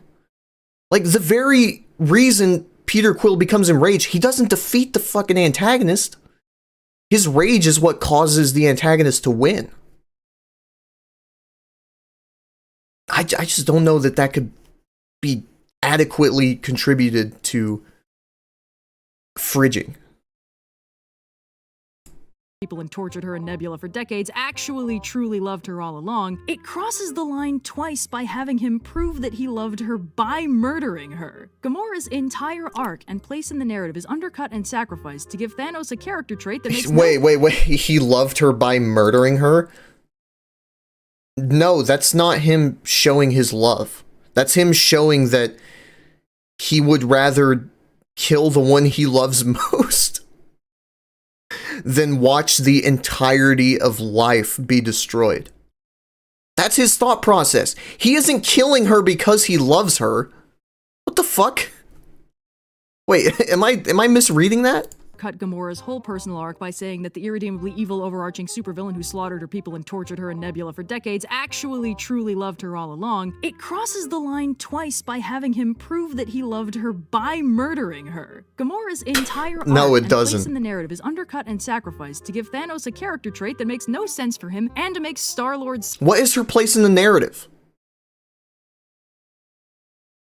Like, if I can just recall, she doesn't really do too much in Infinity War.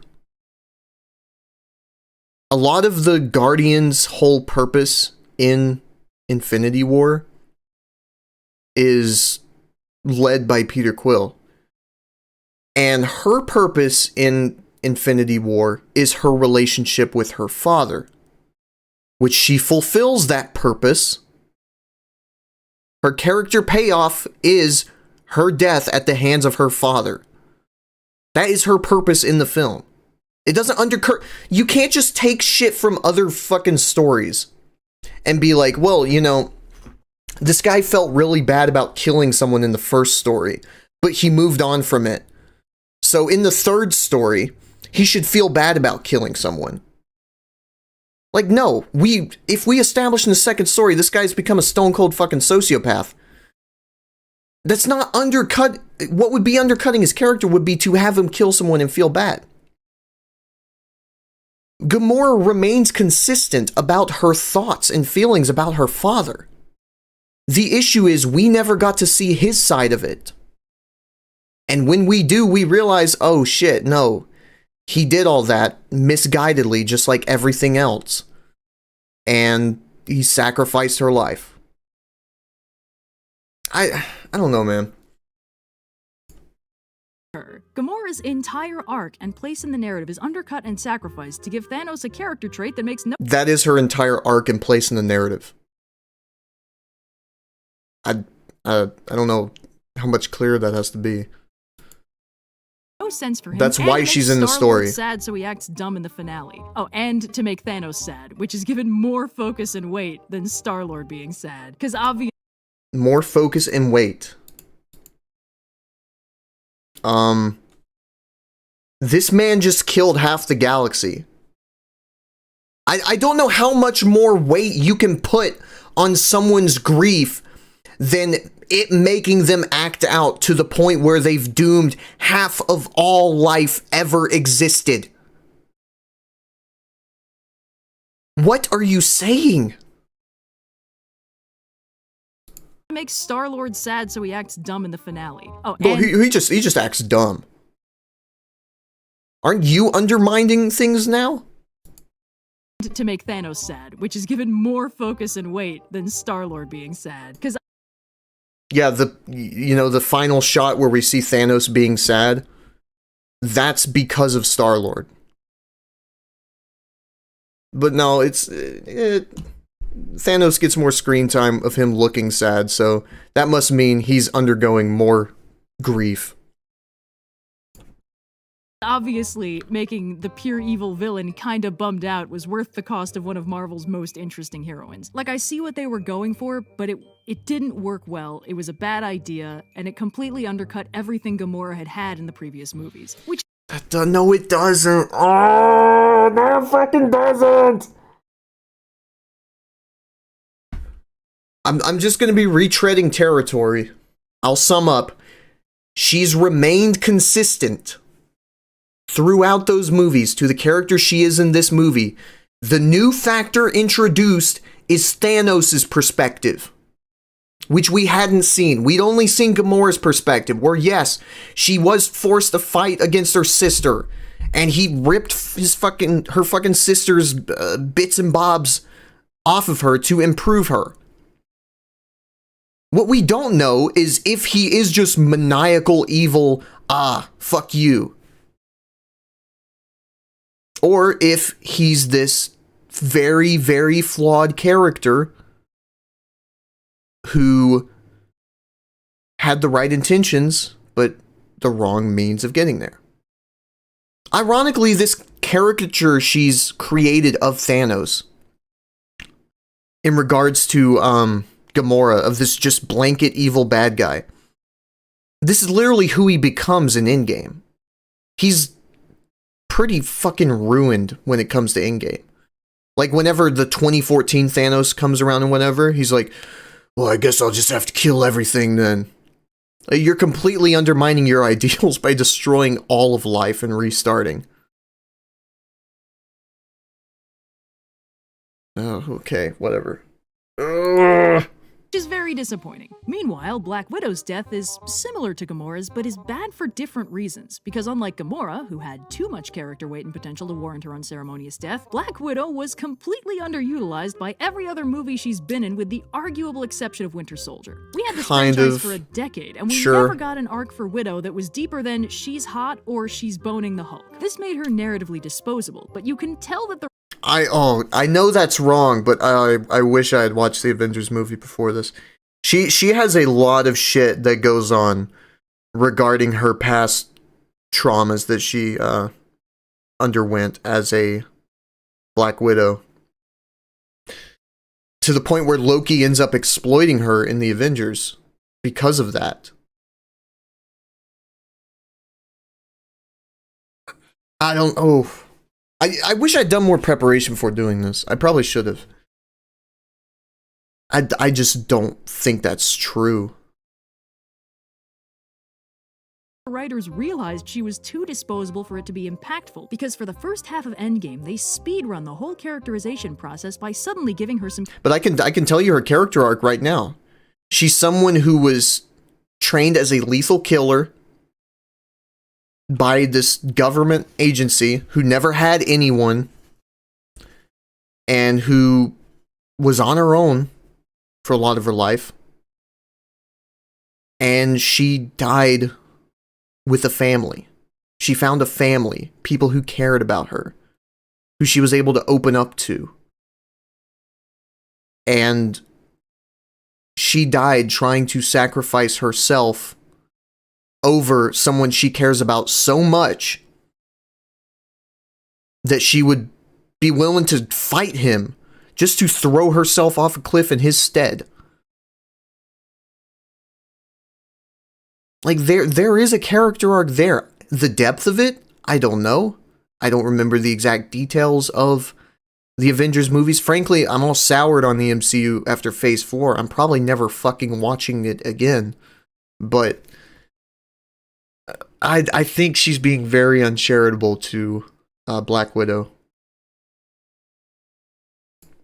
Character focus, a dynamic with the other heroes, and an alleged personal arc about treasuring the Avengers as a found family all along. It was an attempt to make up for lost time so we'd be sold on her heroic sacrifice, but it was clearly token. The fact that the movie completely stopped acknowledging her death 5 minutes after they got back is really just kind of indicative of how little she actually mattered. Tony's heroic sacrifice got... Wait, hold on, what? After they got back is... but it was clearly token. The fact that the movie completely stopped acknowledging her death 5 minutes after they got back is really just kind of indicative of how little she actually mattered. Tony's heroic sacrifice... No, that has nothing to do with it. That's just the writers. That's... I don't know what more you want me to say. Like, just because people don't feel bad, or don't feel bad enough about her being shoved in the fridge, doesn't mean she wasn't shoved in the fridge. And likewise, just because she wasn't shoved in the fridge doesn't mean people have to feel bad about her. I don't know. I think I just said the same exact thing twice. Fuck. But you don't... I think in her case, because she has been in the movie so long, she should have had more. I still don't think it is a requirement. Sacrifice got every hero in the MCU paying their respect. Also, her death not so that they could get the Soul Stone? Like, that's pretty significant. Her death is the sole... Oh, sorry. Her death is the sole reason why they were able to bring back everyone who had died. She sacrificed herself for an innumerable amount of people, which adds a lot of weight to it. I guess just because people didn't feel sad enough about it and they didn't get enough scenes, that means her death was stupid? I don't know. I find that stupid. That's a ridiculous proposition. It's a protracted funeral scene and an entire movie about how hard it is for the MCU to move on without him. Tasha got a bench in a lake and a solo movie a year and a half after she died. If we were supposed to believe she really mattered, the story should have acted like it. And it should have acted like it for longer than just like the hour-long... Yeah, but it doesn't really need to act like it mattered for her to be fridged, does it? It also doesn't need to act like she mattered for her not to be fridged. I think that might contribute to it and the idea of it, but like this happens after the whole she's being shoved in a fridge. I hope there is a TLDR at the end that summarizes all the concise points, because that's something I'm really looking for. Wind up to her dying to advance the plot for stupid, contrived reasons. Whoa, whoa, whoa, what? Stupid, contrived reasons?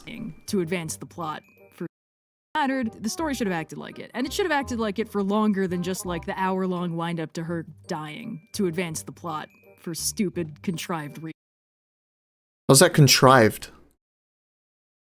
reasons. Was she just getting too expensive? Is that what the problem was? That's not contrived? How is that contrived? I mean, come on, guys. And it's kind of telling that The only possible thing I can think of is her and Clint were sent specifically to the Soulstone universe. That makes it contrived. Because if it was anyone else, they would have been less hesitant to stop her. But it's not that fucking... Like, I don't know. Maybe you could just say, well, I'll go get the Soulstone. Listen, I'm perfectly willing to admit, and you will not find me defending Endgame often, the movie's fucking shit, and it destroys most of its characters. But Black Widow's not one of them. Her character was destroyed after the fact. But maybe it could have been better if, you know, she knew what the whole Soulstone and retrieval of it consisted of, and she's like, oh, well, someone has to sacrifice themselves. I guess I'll go with you, or I'll go myself then, right? Oh, that wouldn't work, because she would need to have someone with her.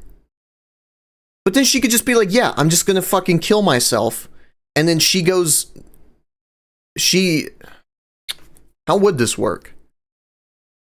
I'm basically rewriting the story right now. And I don't even know, this might already exist in the story. But yeah, Clint would need to have a reason to go in with her. I'm pretty sure they all get assigned into teams by either Iron Man or Captain America. But the only possible contrivance could be her and Clint going there instead of literally anyone else. But it's a fine payoff for her character. And she sacrificed her life for half of all living beings. Half after she died. If we were supposed to believe she really mattered, the story should have acted like it. And it should have acted like it for... It did. She brought back half of all living beings. Like...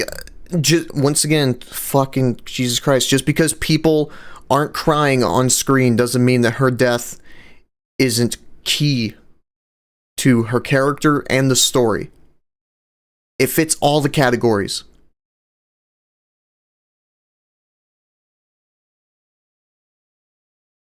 Longer than just like the hour-long wind-up to her dying to advance the plot for stupid, contrived reasons. Was she just getting too expensive? Is that what the problem was? I mean, come on, guys. And it's kind of telling the MCU has rolled back or undercut all 4 of those deaths in one way or another.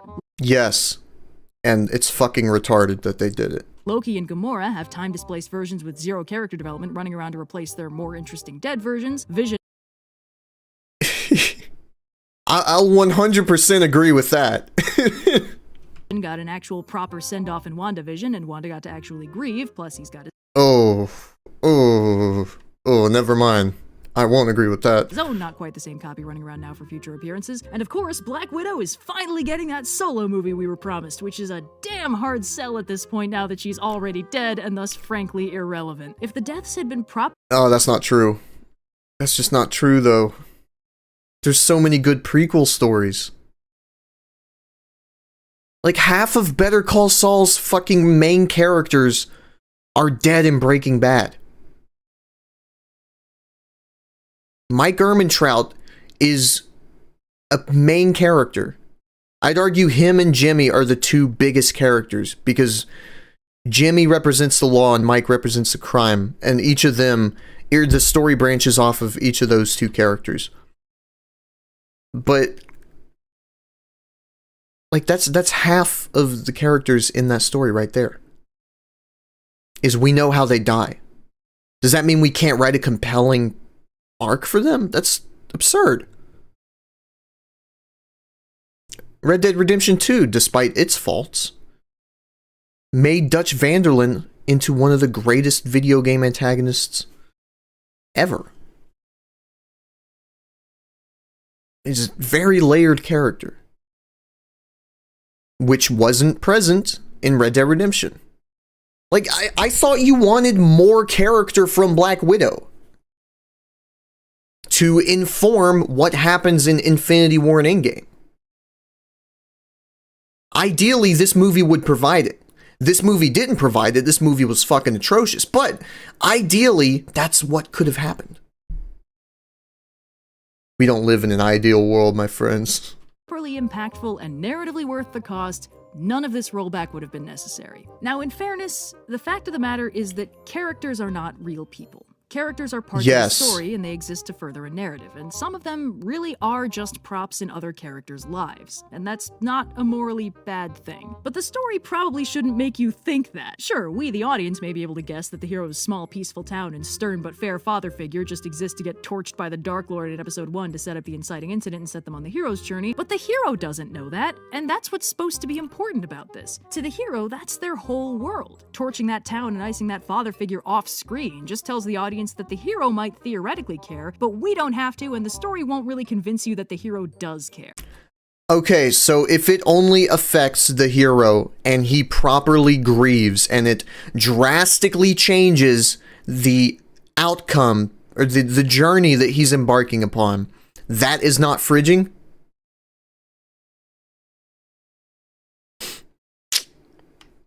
Alright, let's see. What we got here? There we go.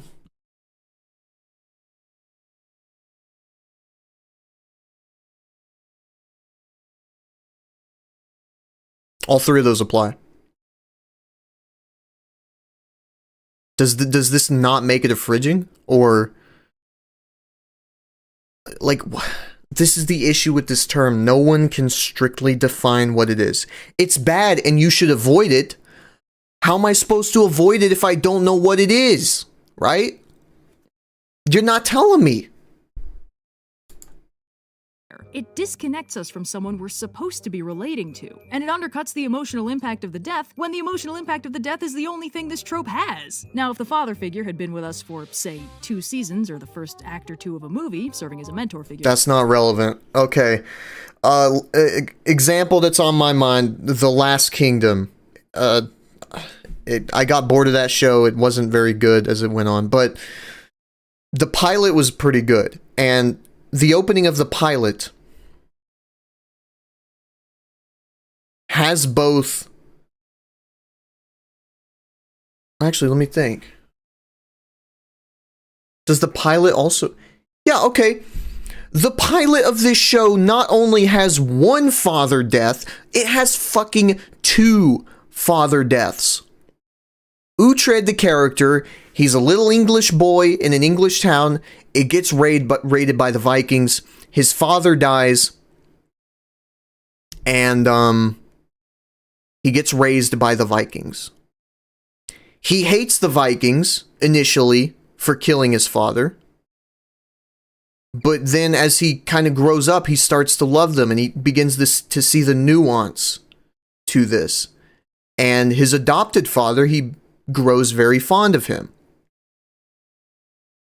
But what ends up happening is the Saxons, if I'm recalling correctly, like that show's pretty fucking forgettable, but the Saxons are led to their camp. Camp is raided from traders. And the camp is raided, and Uhtred's then adopted father is killed. Well, now he's undergone like fucking what, like 10 years of character development in a pilot? He hates the Vikings, he loves the Vikings. And now that his father's dead, he hates the Saxons.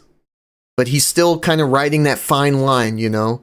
He's still a Saxon himself, but, you know, he has a strong fondness of the Vikings. And I think the show ending... Oh, I know what happens. I'll go ahead and show you. This is such a good fucking... And I can see why the show is greenlit, because the pilot is good.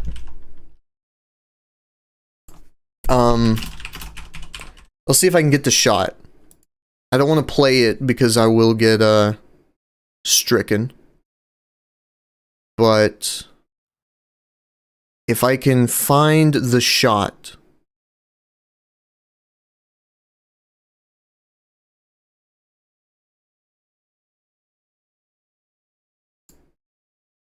That's episode 1, right? Yeah, okay.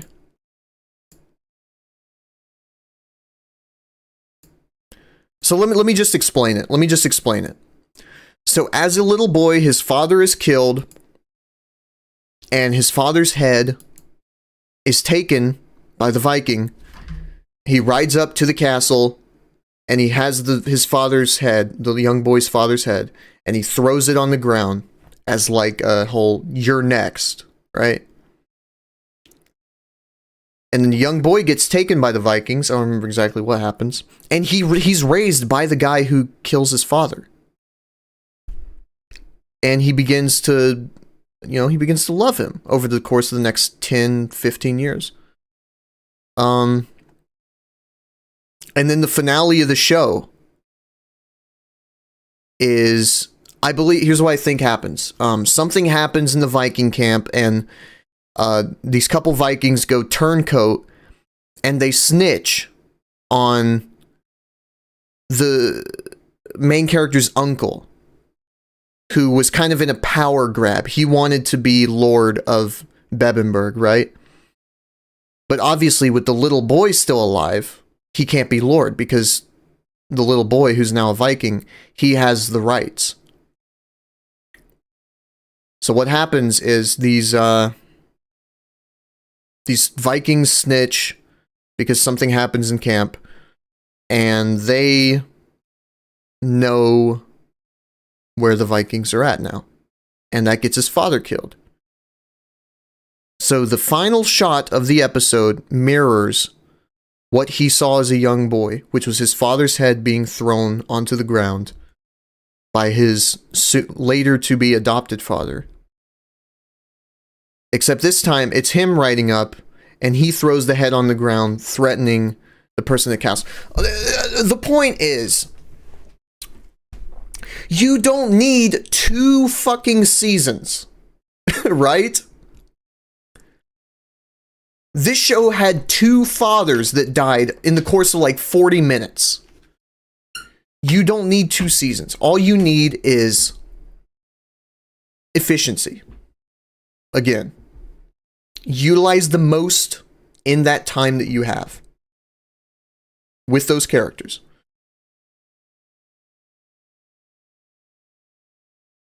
For instance, we would expect him to die with some fanfare, and we'd be weirded out and upset if he didn't. A heroic sacrifice, a dying monologue, an admission that the hero made him a better man and so very proud, several references to him after he dies so we remember how he affected the hero's journey. If we didn't get that kind of thing, we'd feel cheated. But just because we, the audience, haven't seen the Chapter 1 dead dad for very long, the author feels comfortable just torching the place off screen after a single expository line of dialogue, and then expects us to feel for the hero when the story hasn't made this death feel meaningful. In this You don't have to feel for the person who dies to feel for the protagonist. You don't have to feel bad about Green Lantern's girlfriend dying to feel bad for him. If you feel bad for him, then that death has done what it set out to do, which is to elicit an emotional response, as well as the more story-oriented things, which is progress the plot and do whatever else. You don't have to feel bad for the person who's dying. And once again, Last Kingdom does a really good job of this because they introduce you to a POV character that is a little boy. When that little boy's bawling his fucking eyes out of his father being beheaded, and he's watching from atop the castle keep or whatever, you feel bad for him. Because we saw him talk with his father. They had a few scenes, as you do, before a character dies in a short amount of time. And you feel bad. And that POV character helps. And then once he's older, you see his adoptive father die. Because our point of view is then, it's still through that character, but as he grows up, so do we. As he learns to love and respect these people, so do we. So whenever he's taken from them, or they're taken from him, they're taken from us as well. This is all done in like 40 minutes. You don't need 10 hours of television just to adequately set up a character death and make it emotional. The biggest character death in John Wick is a fucking dog. You want to know why it works? It's not because the dog has a strong character. It's because the dog inherits illicit emotional responses in the viewer, because dogs are innocent. They're man's best friend. And not only that, but you feel bad for the character. Why do you feel bad for him? Gee, I don't know. His wife died of cancer, and that's the last thing he can fucking remember her by. I would feel bad for him. That's why that scene hits. Most of it is just you feeling bad about the surviving member. It's a fucking dog. They managed to make a dog be more impactful than a lot of other fucking failed character deaths. So maybe it has nothing to do with how much of a character the dog has, and instead how much it affects the story, how much it affects other characters, and can it elicit that emotional response? Which is tertiary, by the way. Emotional response is not nearly as important as its relevance to the story. I'm sick of people fucking saying it is, because, like, there's got to be some fucking weirdo out there that cries at Transformers, right? That doesn't make Transformers a good movie. Emotional responses can't be measured. All they can do is be estimated. You can estimate that a majority of people will have an emotional response to this, because the consensus is that a lot of people like dogs and they feel very protective of dogs. Dogs are very innocent. They love dogs. So we're going to kill this dog. And not only are we going to kill this dog, but we're going to give it so much significance and have it tie into the main character that you will be completely attached and immersed into this character's journey. He's going to get revenge for the dog. Good, I fucking hope he does, because that was his dead wife's dying gift. Now we have the rest of the movie. It's nonsense to think that screen time dictates importance or impact. It doesn't.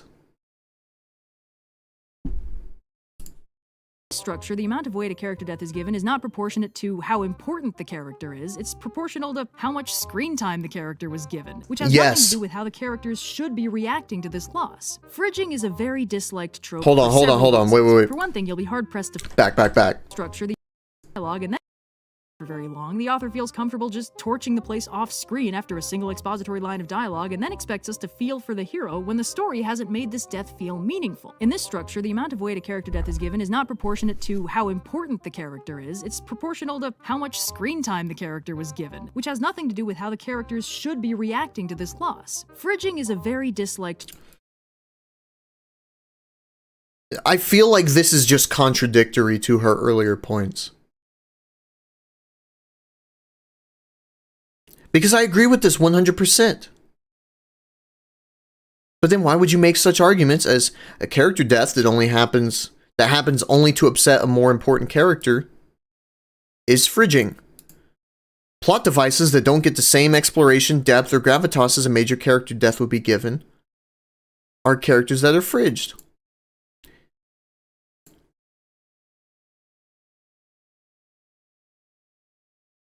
Exploration, depth, and gravitas, I feel, go hand in hand with the amount of time you have with a character. Not always, because it could weave into other things. Like if it's being supported by the theme, if it echoes like maybe multiple characters or whatever.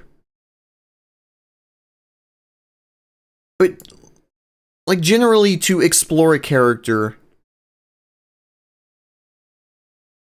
you need to know more about them. And to know more about them, you need more time with them.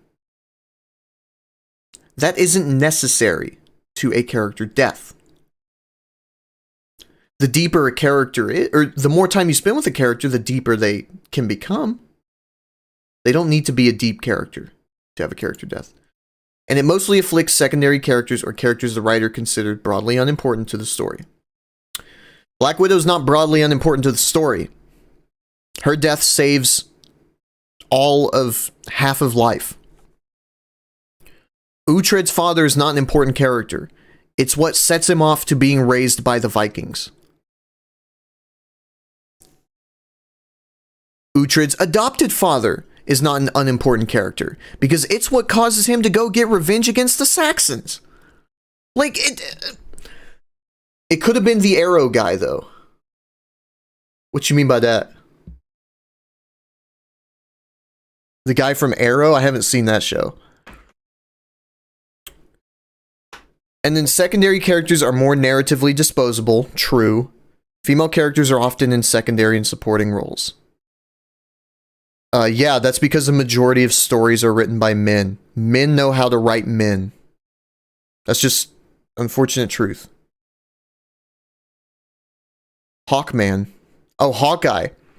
It could have been Hawkeye, but it was a lot more impactful for Black Widow to die because she was alone in the world. She had nothing to live for other than the people who had been taken from her due to the snap.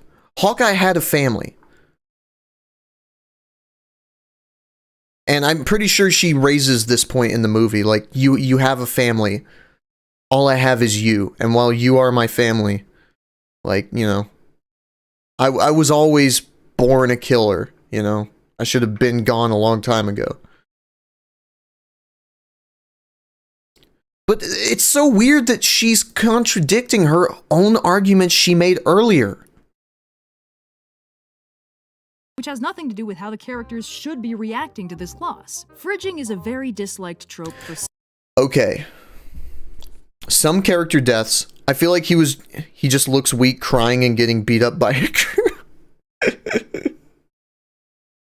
Hey man, you know, close quarters combat, it's not his specialty, you know, there's a reason why he carries a bow. Some character deaths have caveats that reduce how tragic and unpleasant they are. Heroic sacrifice. Personal... Wait.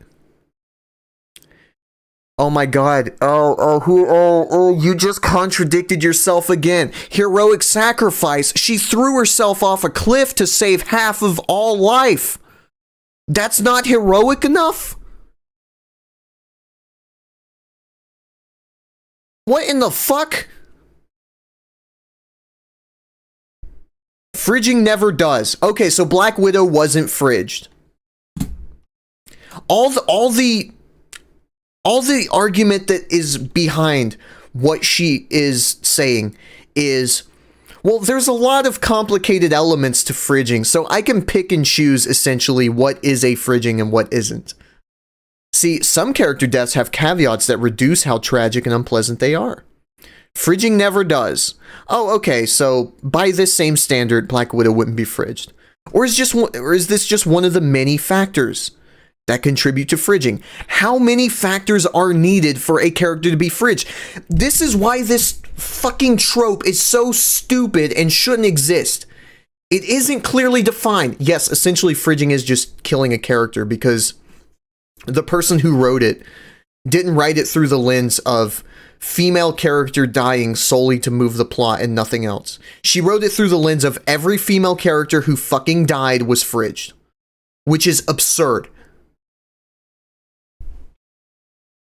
Because you're essentially applying this trope to half of all characters in fiction. You're a fucking moron if you do that. But no, this is a more modern interpretation.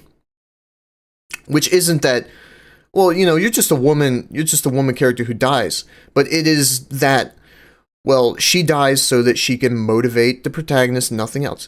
But what I've been getting from this video is a bunch of contradicting statements.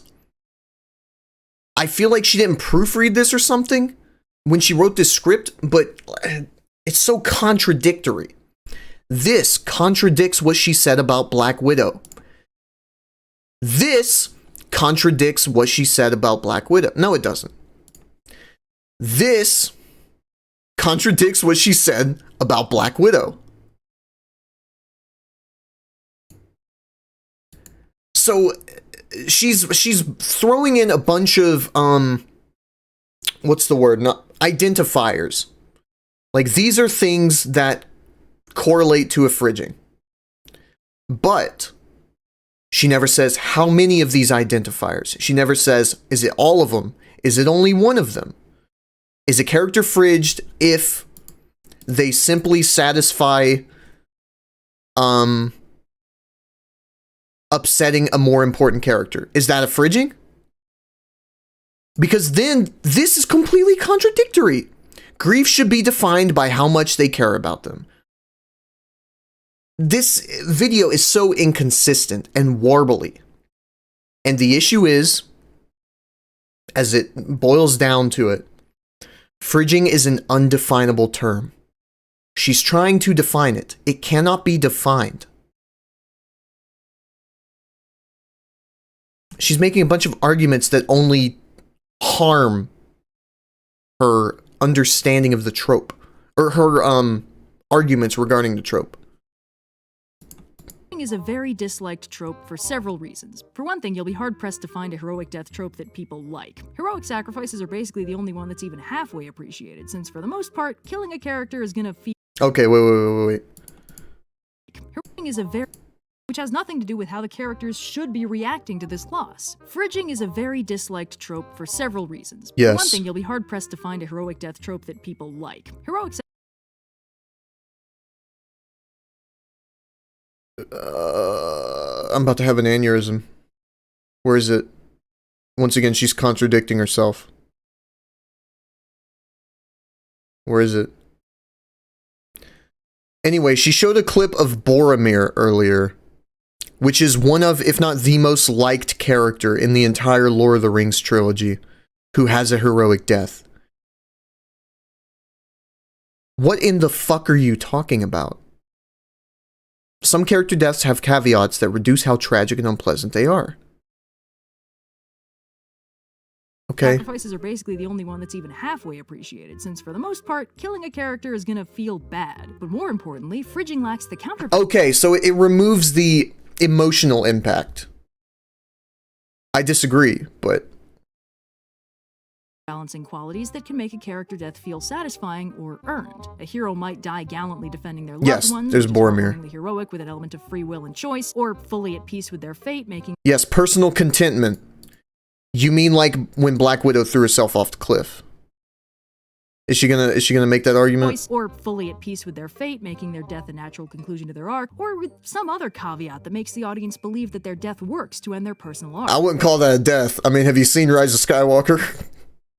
And if their death is tragic and unfair, it'll often be tortuously prolonged to really drive home to the audience that, yeah, sorry, it's not a fluke or a fake out, the character isn't making it through this one. For a classic Fullmetal Alchemist example, spoiler alert, Maze Hughes, professional funny man and sweetheart, is unexpectedly killed fairly early in the series because he figured out the overarching plot way too early, so the villains needed him out of the way. His death serves as a major motivation for most of the heroes, most notably Roy Mustang, but it's not just a token heroic motivator to get the protagonists in gear. It feels awful. It's tragic, it's unfair, he fights very hard to stop it from happening, his wife and daughter are devastated, and the ramifications are felt all the way up to the finale. This death would not work the same if it happened off screen, and it could not be replaced. Okay, so Why are you making an argument for Black Widow's death to be a fridge? Did she just slip this in because she wanted to be contrarian and be like, oh, Black Widow's death, that was kind of cringe?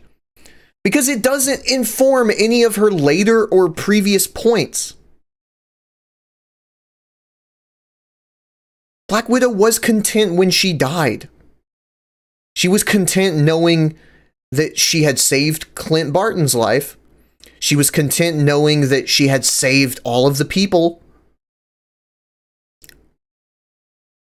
She didn't die. Well, she was sad, but if she wasn't content with her death, she wouldn't have thrown herself off of a fucking cliff.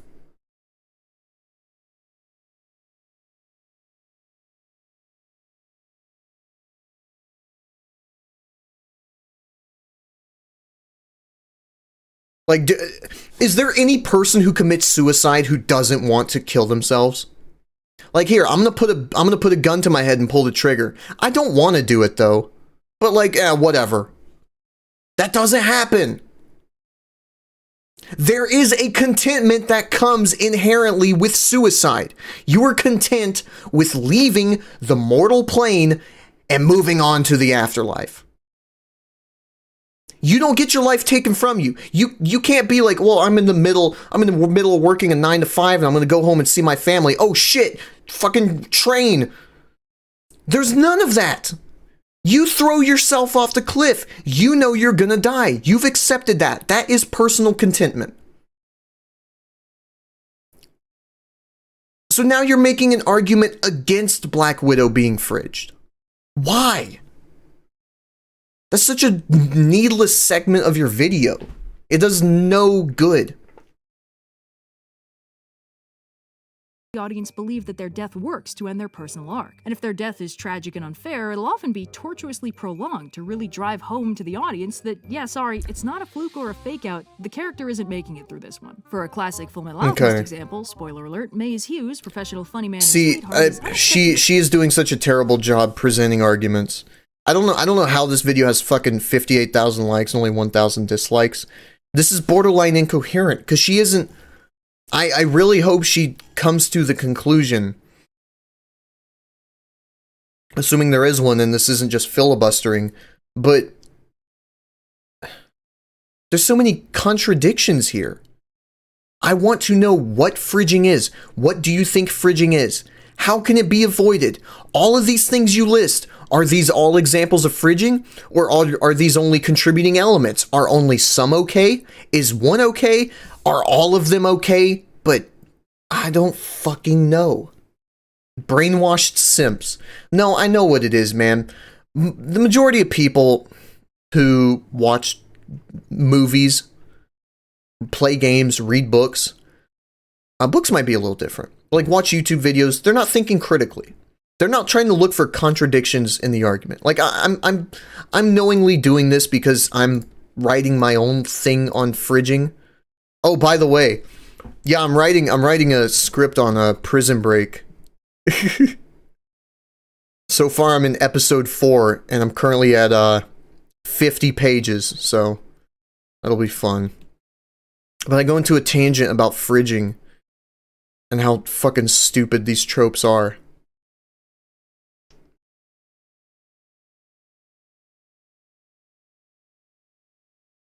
Where is it? Here it is. But yeah, it's a made-up term. It's stupid. It makes no sense. It's applied inconsistently. There's no point in it existing. And the origin of it is something that doesn't even fall under what is the definition of fridging. So why do you keep using it as the example? Because this fucking retard back in 1997 used it as the example? It's ridiculous, man. Oh god, I have a fucking Anita Sarkeesian video after this. At least that one will be easier to laugh at. He killed fairly early in the series because he figured out the overarching plot way too early, so the villains needed him out of the way. His death serves as a major motivation for most of the heroes, most notably Roy Mustang, but it's not just a token heroic motivator to get the protagonists in gear. awful. It's tragic, it's unfair, he fights very hard to stop it from happening, his wife and daughter are devastated, and the ramifications are felt all the way up to the finale. This death would not work the same if it happened off screen, and it could not be replaced by a binder of Pokemon cards. Yes, neither could Black Widow. Your point is invalid. You just wasted 3 minutes of everyone's time by going on a fucking tangent about Infinity War. Good job. Means too much to the story, so it's not fridging. Fridged Neither is Green Lantern, by the way. The origin of the term fridging. Characters do not get this kind of treatment, and frankly, they're lucky if they get personal arcs at all. They die. Fridge characters do not get this treatment. Okay.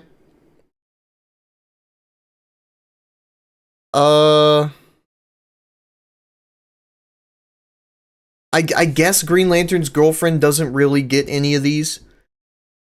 She kind of has a heroic sacrifice. Because... Oh, no. You know what? No, this is fucking stupid. This is actually stupid. Because I've made this argument earlier. You can have a variety of factors leading up to this character's death. Her character being strongly built up. Right? She's a very strong character. But she gets killed out of nowhere because...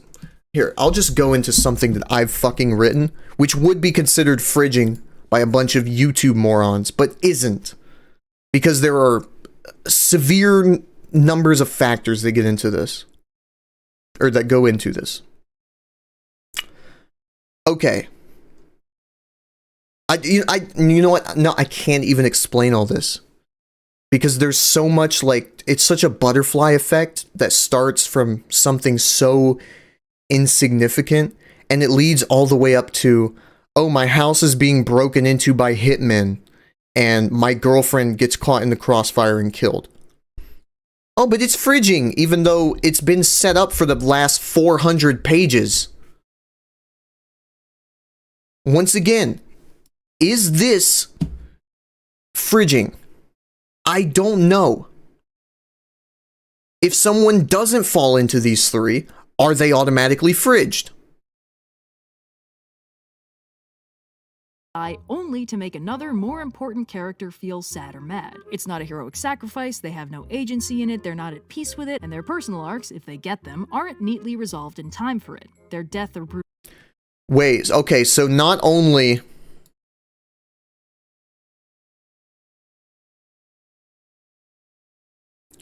Not only was Black Widow not fridged, neither was Gamora. Do you proofread your own scripts?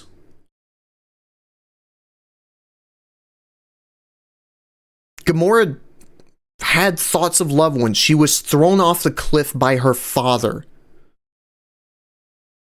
After years of believing he didn't love her. The final thoughts in her head as she's thrown off the cliff was, he loved me all along.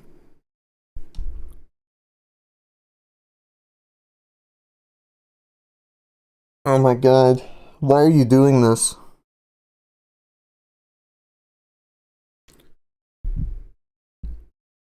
I feel like this must have been thrown in, like, after the fact, right? As like, oh, I'm doing my slideshow. Oh, what's this fucking retard green lady? Yeah, fuck you.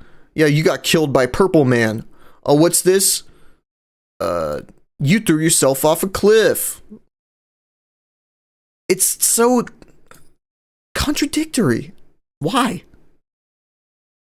In it, they're not at peace with it, and their personal arcs, if they get them, aren't neatly resolved in time for it. They're Gamora's was. And Black Widow's. And the character in my stories. Even though she would fall under being fridged, because technically, as you said earlier, as if they're not killed by someone who doesn't know them, or that does know them, then they're getting fridged. death or brutalization is cruel and unfair because it's designed to feel cruel and unfair to the character they're supposed to hurt or motivate. But as a result, it undercuts the only semi-okay parts of character deaths and just makes the experience relentlessly unpleasant and catharsis-free for the audience. Now, this is not a mistake. This is an intentional part of the trope, because it essentially sets up an unstable narrative situation the protagonist must now work to stabilize and resolve, usually by hunting down and stopping. Fridging is intentionally narratively unsatisfying. It's supposed to feel bad, so we sympathize with the character it upsets. Zane, I don't know if you're still here. Do you think John Wick's dog was fridged?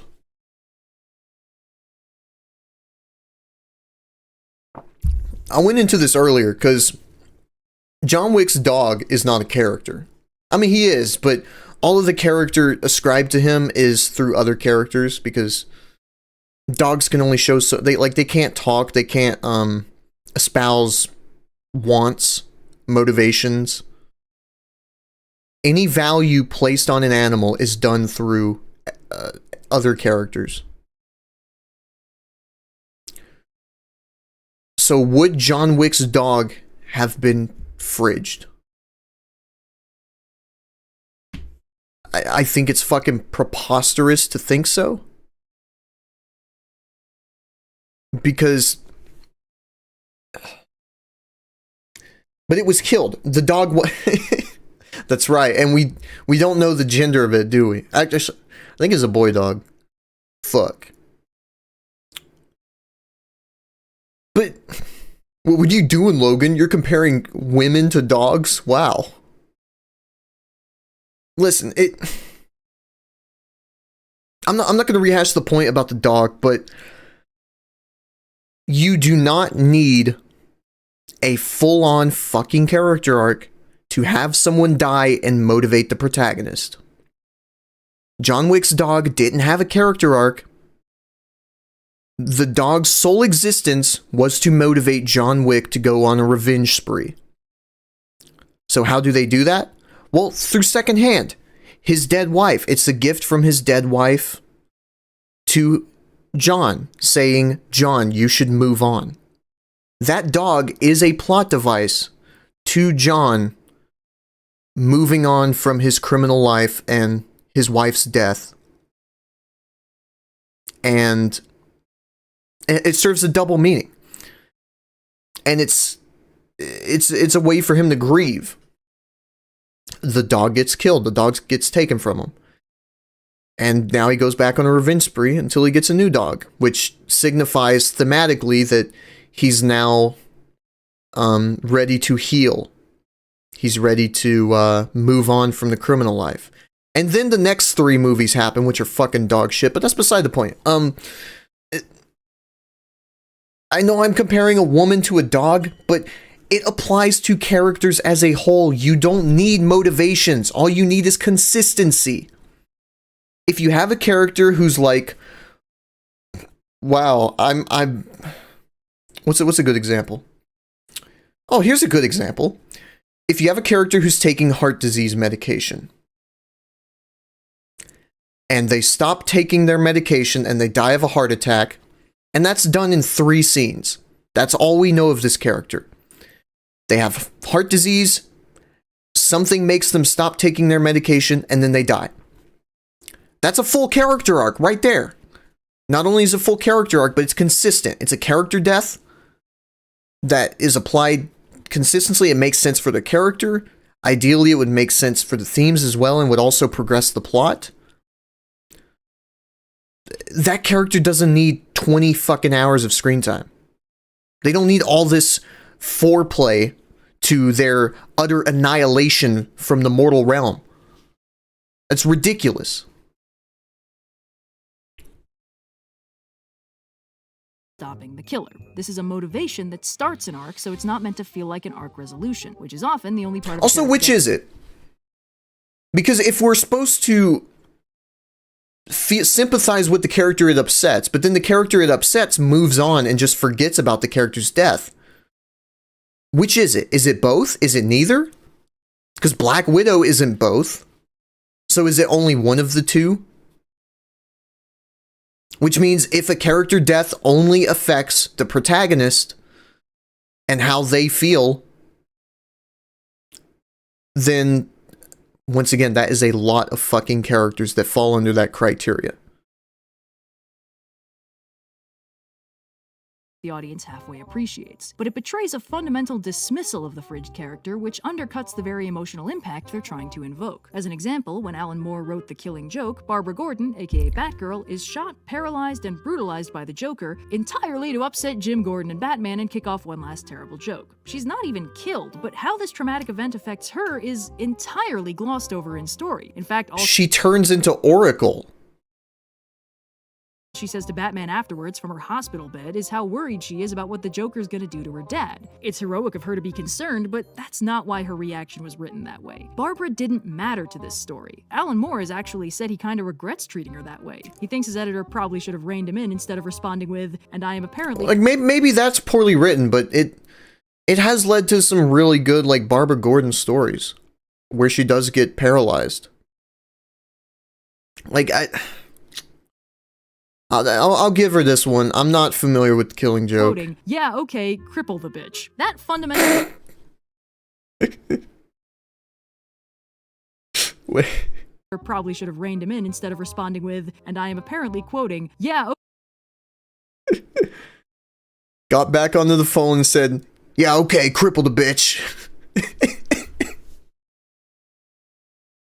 That's fucking hilarious. Please misogynistic. okay, cripple the bitch." That fundamental dismissive...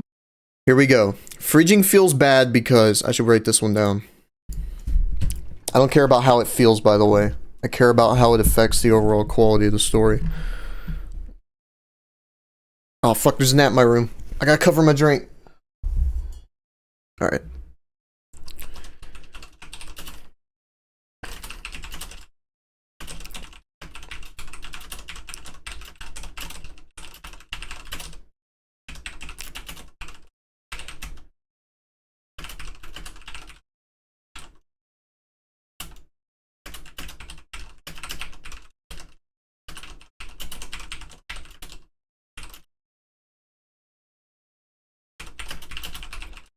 That's comma splicing, I think. But, okay. Let's go back. becomes strong is like baby's fur. Gamora's entire arc and place in the narrative is undercut and sacrificed to give Thanos a character trait that makes... obviously making the period... Wait for it. Where is it? Death is similar to Gamora's, but is bad for different reasons. Because unlike Gamora, who had... Oh, okay, it's bad. So she wasn't fridged. Or was she fridged? Do you have to be non-specific with this? emotional impact on another character. It's dismissive. Now, we're... Wait, she already said that 10 minutes before?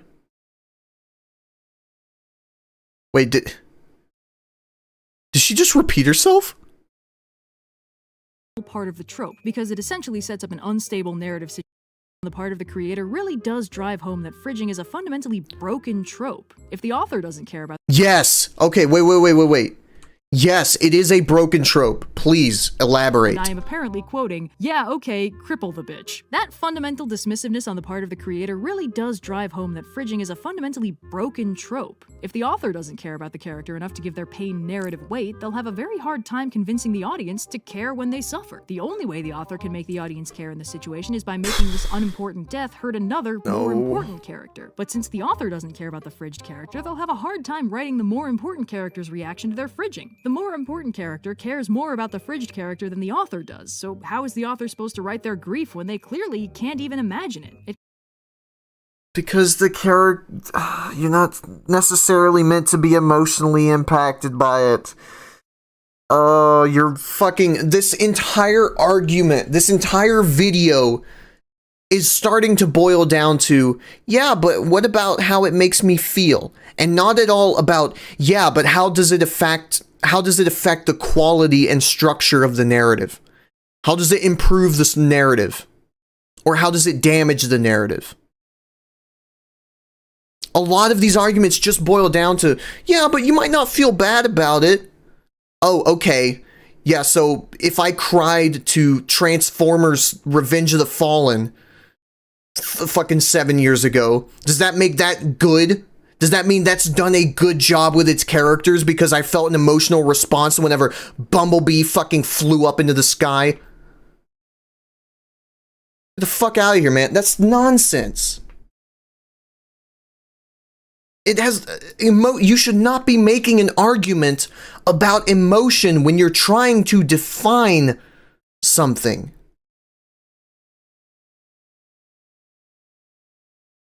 Because all I have to do anytime there's an emotional argument made is I can just say, I disagree. And there's nothing that can be done to prove me wrong because, well, you know, I felt bad during that scene.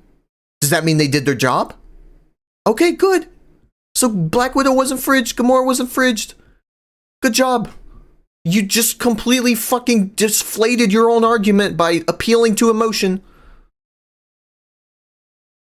Comes across as shallow and hollow because on a very real level it is. A fridging isn't just lacking in resolution, it's usually lacking in real emotional weight. We're lucky if we Okay. really know the character who dies, and if we don't, then killing them only affects us by how it affects the characters who care about them. Yes, John Wick's dog. And only if we care about those characters in turn. Killing John Wick's dog has no character. You feel bad because of what is ascribed to it. Besides the obvious, oh, it's a dog, everyone loves dogs. You feel bad about the dog not because, well, the dog has a traumatic backstory about how it got fired from its fucking job at Target and got into a car wreck the next day and was crippled from the waist down. You feel bad about the dog because the dog is a fucking gift from a man's dying wife. And that ascribes value to it. That ascribes emotional weight to it. And pretty well done with how it was done. I'd find it ridiculous that a character whose fridge has to have all this fucking bloat put onto them. Like, you can, maybe I shouldn't call it bloat, but you don't need to have all this. if a character we're not invested in tells Nobody here matters to the story, so the tragedy is theoretical. He cares, but the story doesn't. If he cares, that affects the story. Oh, okay. Another example. Vanessa dying in Deadpool 2. People claim she was fridged. We're supposed to care about her, but we really don't. But Deadpool cares about her so much so he tries to kill himself. He goes through an entire plot about trying to turn back time. The entire story is built around him grieving over the death of his wife. So does the story not care about her death? Even though the story is built off of it? Her death is the very reason the story exists? Or better yet, does the story not care about Black Widow's death, even though she is the only reason why half of all life was brought back? Her sacrifice was what brought everyone back. Does that mean the story doesn't care about her? We're supposed to feel bad because Clint Barton feels bad, but the story doesn't care about her. Or Gamora. We're supposed to feel bad because Thanos feels bad, but the story doesn't care about her death. It's not like he got the Infinity Stone, which he then used to destroy half of all life. It's not that Star-Lord felt so bad about her death that when Thanos was almost defeated, he acted out in rage and caused Thanos to gain the upper hand.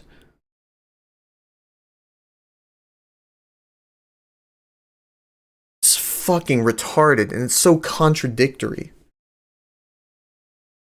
us that character was never going to matter on their own merit, which can disengage the audience from the story. Okay, let me get more of the substance that she's saying here. If we really know the character who dies, and if we don't, then killing them only affects us by how it affects the characters who care about them. That's not a And only bad if we thing. care about those characters in turn. Killing off a character we're not invested in tells us that character was never going to matter on their own merit, which can Yes. disengage the audience from the story as a whole. So open It doesn't matter. It doesn't matter. If they're the fucking inciting incident, it doesn't matter because you still have another 3/4 of the story. Like, The Last Kingdom, again, do I feel bad that his father and his adopted father died, even though that's the pilot of like a 10-episode season? That's 1/10 of the full story. Is it because they weren't killed at the ending of the first season that I should feel bad? Or that I shouldn't feel bad? Or that they're not important to the story? a story by fridging someone sends a pretty clear message to the audience that most characters don't matter, which speedruns the disengaged audience problem. No, that's... Oh my god. That's not what's being brought forward. If a character progresses the plot with their death, then they matter. Because without that character's death, the story would not have gone where it went. That inherently makes them important. Whether or not you feel emotionally vulnerable or whatever from their death, that doesn't matter. If their death progresses the plot, that makes them an important character. Right out of the gate. Fun fact, this is how Supernatural begins. Oh, I give a tried fuck watching about it way Supernatural. back when, lost interest after the first season or so, but I remember the pilot because it's burned into my brain. Even at the time, I could kind of tell the writing wasn't working. First scene, we meet our protagonists as young children in an idyllic home with their Is that father and Javier mother. Smash Bardem? cut to the night, their Us, Jeffrey Dean Morgan. father wakes up to see his wife stuck to the ceiling with a horrified expression. Then she explodes and the house burns down. Smash cut to the main plot. It's a couple decades later. Brother 1 is in college and has a girlfriend. Brother 2 shows up and tries to give him a call to adventure to make the actual plot happen. Brother 1 is reluctant because he's got so much going on for him in his personal life right now. Then Brother 1's girlfriend gets stuck to the ceiling and explodes, so it's time for a road trip. The first time it happened, it was kinda spooky. The second time it happened, I actually laughed. I looked this up to make sure I was remembering the details right, and apparently in the plot, both of these women were killed specifically because the bad guy had plans for the protagonist, and in the case of the girlfriend, he's the one who introduced them in the first place specifically so he could manipulate the protagonist by killing her. That's just, I mean, God, that's so funny. That's the pilot. No wonder death is meaningless in this show. So, fridging tries to have things both ways. Okay, so they were fridged, but I can name an exact show where 2 important characters were killed off solely to motivate the protagonist, and it does it a lot better. Like, yeah, that looked fucking comical. And I guess by your standard, they would have been fridged.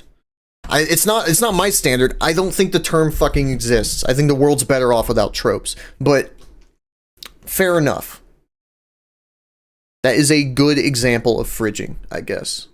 Because they don't really provide anything to the story unless she's just misinterpreting and skipping over important scenes. They're solely killed just to drive the plot forward and nothing else. That doesn't mean they're not important to the story, though, does it? It's almost like that guy wouldn't have gone on a road trip if his girlfriend hadn't died, right? Or his sister, whoever that was. Or it might be both, if it's set in, like, Alabama, you know? It gives Okay, so here we go. She's more clearly defining things. Clearly disposable, and all narrative focus put on the other character equals audience is not made to mourn the character who actually died. Once again, that doesn't fucking matter. You've already proposed the argument that her death is not important, and doesn't progress the plot. Or rather, it does progress the plot, but it isn't important to the story. I don't care if it makes me feel one way or another. Like, if I see one guy in a show, like a background character, just sitting there fucking with like a needle in his arm and he's overdosed on heroin, I start breaking out into tears. Does that mean he's a well-written, good character? Does that mean that was a good character death? Some fucking background actor who gave me an emotional response because I have like a history with opiate addiction or something? That's ridiculous. This is why you can't build arguments on emotion. Because emotions are different from everyone. You could just have a fucking sociopath watching your show who doesn't feel anything about a character's death. and is more so focused on the actual writing, like me. I'm not saying I'm a sociopath. Or I wish I was. Maybe I wouldn't get so fucking livid about this. Okay. But we have another example of fridging. Clearly disposable plus all narrative focus put on other character equals audience is not made to mourn the character who actually died.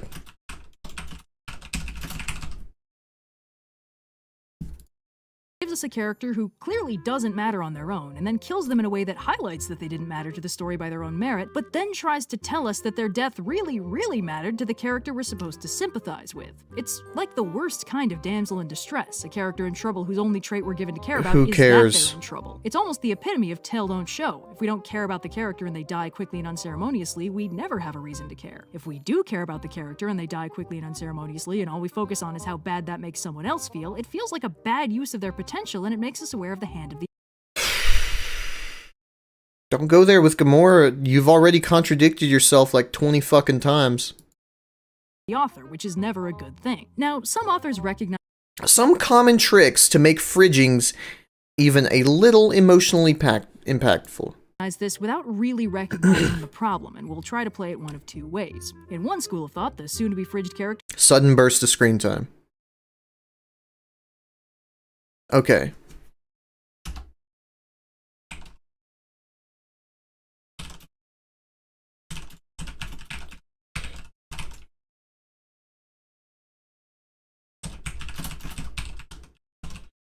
I disagree with this too. Howard Hamlin had a sudden burst of screen time. Does that mean he was fridged? No. will suddenly be given an unprecedented amount of on-screen No, he... Okay, that was a bit disingenuous. No, that doesn't mean he was fridged.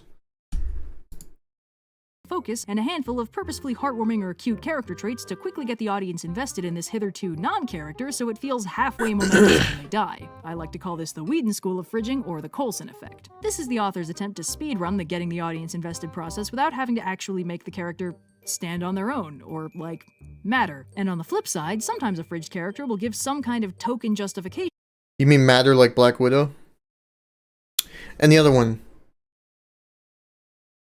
Suddenly, totally at peace. Right. For why their death is okay, actually. Usually along the lines of, I'm at peace now, or I already have everything I wanted, or the real treasure was our friendship, or something. This is an attempt to kludge together a satisfying character resolution so it doesn't feel completely unceremonious, but it suffers from the fact that the fridged character definitely didn't have an arc leading up to it. It doesn't fully counterbalance the disengaging gut punch of an unceremonious character death because it feels token and disconnected. If the character's arc was really resolved, we probably What in the shouldn't fuck need to is hear them this? say it out loud seconds before they die. It's like how we shouldn't need to hear the characters say I love you to know they're in love, you know? I love you shouldn't be a surprise to the audience, and neither should I'm totes cool with death now. Both just end up feeling like a way to compensate for inadequate writing last minute. You may recall Black Widow's death and end. Wait, what's up with this shadow? What the fuck? Wait, look at the shadow of the... Huh? Why is it like an ellipse? It doesn't make any sense whatsoever. It would be like just the table legs, right? Because the light would be illuminating... What in the fuck? Okay. Game did both of these things, and it was bad because neither of these writing tricks In-game did both of these things. Sudden burst of screen time and suddenly totally at peace. What? make up for wasted character potential. Avoiding fridging is Okay, so she is committing to Black Widow being fridged.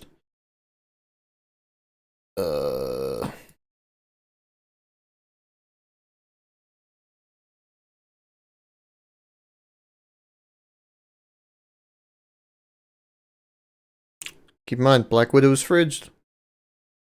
This is what fridging is. A character that's clearly disposable, with all narrative focus put on the other character. Yeah, because Hawkeye had a really important fucking third act, didn't he? And the audience is not made to mourn the character who actually died.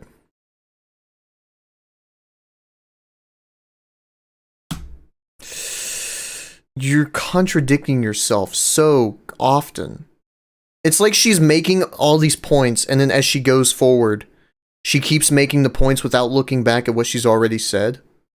Kind of like I'm doing now, because I'm doing this live. I didn't make a fucking 20-minute edited video on this yet. But no, this completely flies in the face of what she already said about fucking Black Widow.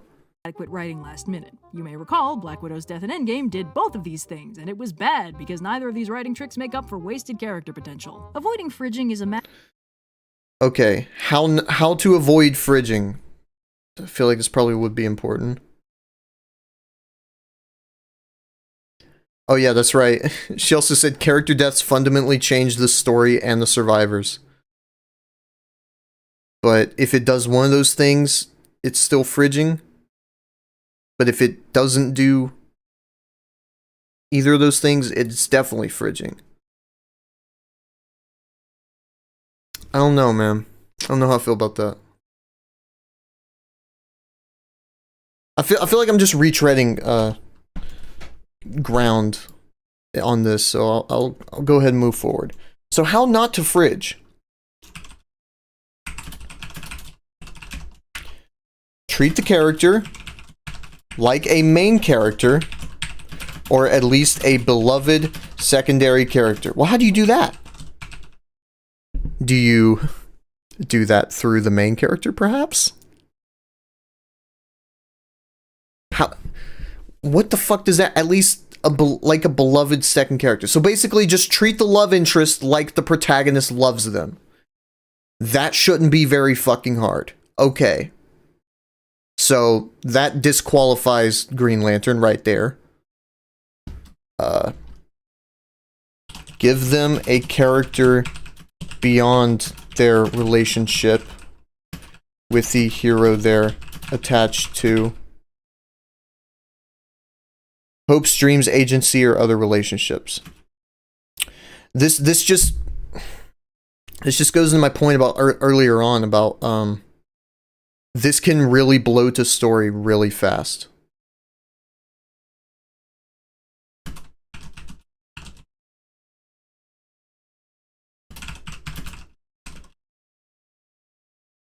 Give their death time.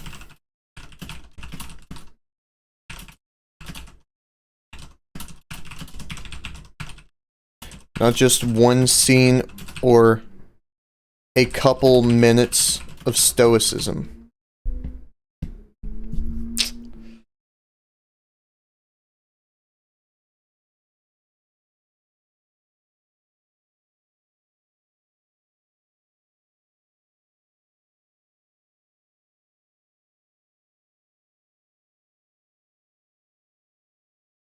Well, wait, hold on. Green Lantern had an entire issue dedicated to grieving about it. And I know comic books are different. They fucking shotgun their writing, but like that might not matter.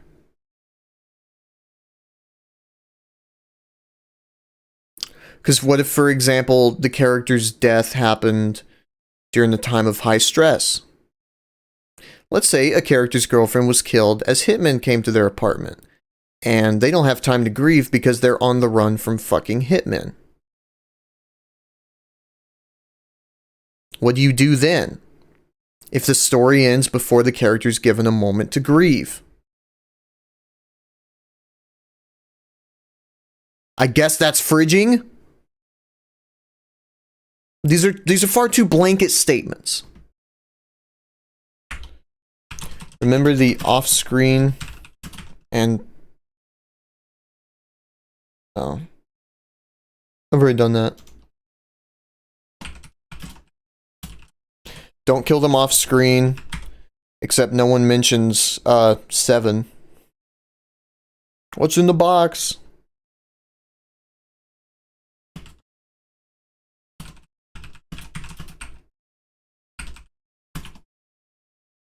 Okay, so basically don't treat women like property. I've already failed that. Anyway.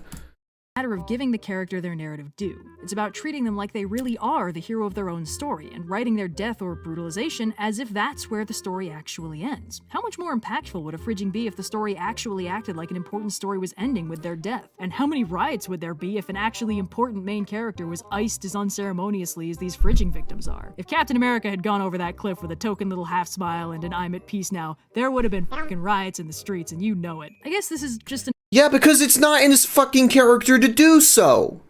He's too busy doing other shit. The reason why they did it with Black Widow is so that they can give her a payoff regarding her and Clint.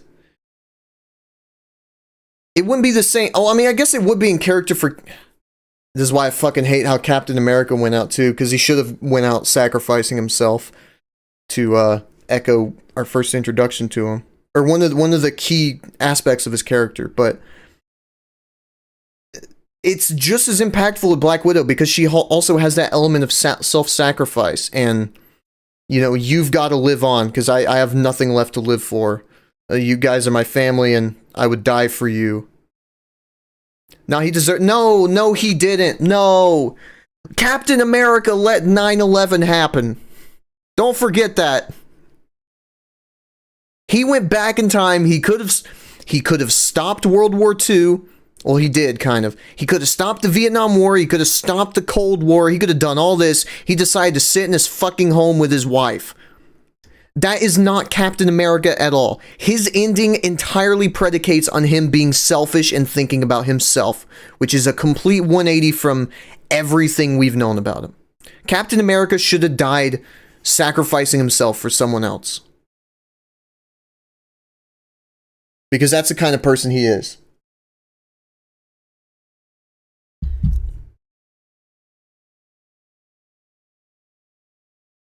If you want to pass on the torch, have him sacrifice himself to save, I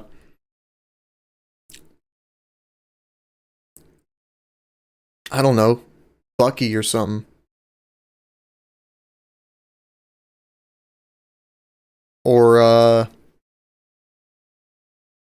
don't know. Who would be a good one? Maybe you could do something with Thor, because then, well, I don't know, him and Thor aren't really as close. I think the obvious one would be him sacrificing himself to save Iron Man. Because they went through a lot of shit. And it would finally bring that thing full circle where they kind of split apart. That would have made the Bucky show better. Anything would have made the Bucky show better. It's not hard to make that show better. All you have to do is not... Listen, all you have to do to make the Bucky show better is not have the two heroes be bigger assholes than the quote-unquote villains of that show. Like fucking John Walker. The unironic hero of that show. Probably the best, most morally upstanding guy in that entire show. Because he isn't a total fucking piece of shit to everyone. Like, he's a good guy, and he only kills a terrorist who's trying to kill him. Yeah, he caves the head in of a terrorist who's superpowered and who's trying to kill him. He committed an act of self-defense, but no, because there's blood on the shield and sad music, we're supposed to believe that he committed an atrocity. Go fuck yourself. Fuck that dog shit show. Baron Zemo... listen, the best thing to come out of that show is the fact that Baron Zemo wasn't completely fucking annihilated. Unlike Bucky and Falcon. You gotta do better, Senator. Fucking kill yourself.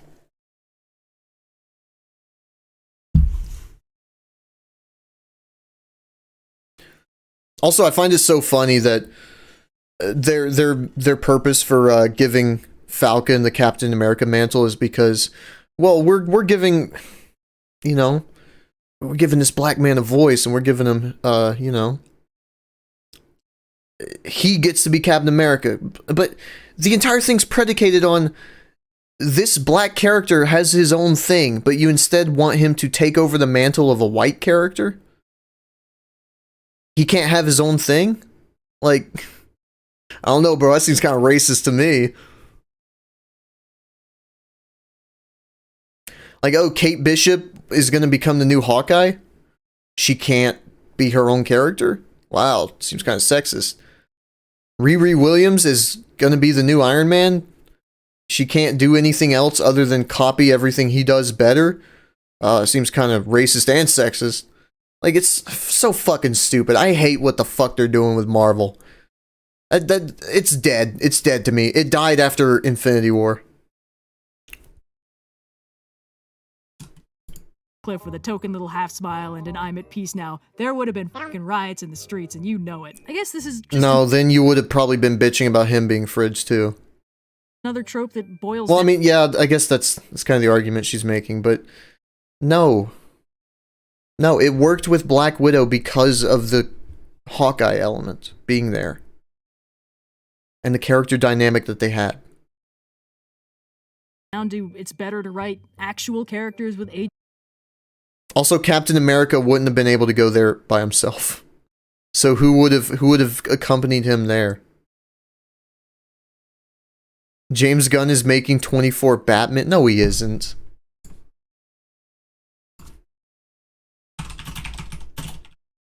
No, he's not. Why'd you make me look that up? God dang it. Agency and personal goals instead of people-shaped plot devices. It's funny how often that happens. So, yeah, and thanks again to World Anvil for sponsoring this video. Yeah, thanks for making me want to self-sacrifice myself off a cliff. I don't even know if I want to do this one. This one, listen, that one just had some bad arguments. This one's in need of fucking Sarkeesian. I don't know if I can handle this. But it is only 6 minutes. No, but I spent 1 hour on like the first 6 minutes. Here's what I'm gonna do. I'm just gonna transfer over to writing now. I can't do the Prison Break shit right now. I am done with episode 4. I need to finish the synopsis of the episode. And then I will probably continue on that whenever I can. Probably, I think Wednesday. But, I think for now what I'm gonna do, I've learned some valuable lessons from Trope Talk about fridging. And it's not gonna stop me at all from implementing it. I had to watch the final season again because it was completely wiped from my mind. Yeah, that was probably on purpose, because it was not good. Listen, I don't know if I can say this without changing how you permanently view me as a friend. I don't think Prison Break's good. I was jaded. I was a younger man. They were on a boat once. They were on a boat once?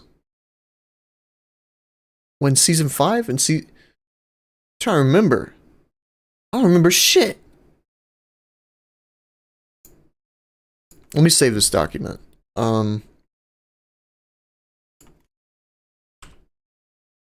Trope notes. No, I remember season 5. Season 5 took place in like the Middle East. You had to break out of the Middle East, which I think is the only thing tougher than breaking out of Chicago. Is breaking out of the Middle East, war-torn Middle East.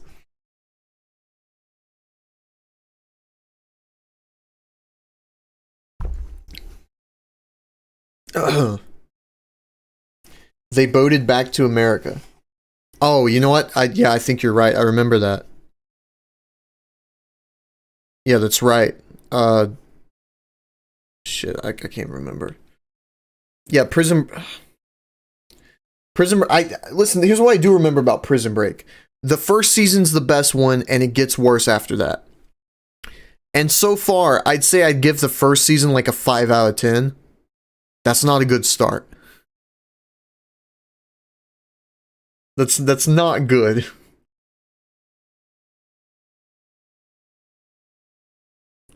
It's not bad either, though. It is average. The literal definition of average. I guess I can pull this back up.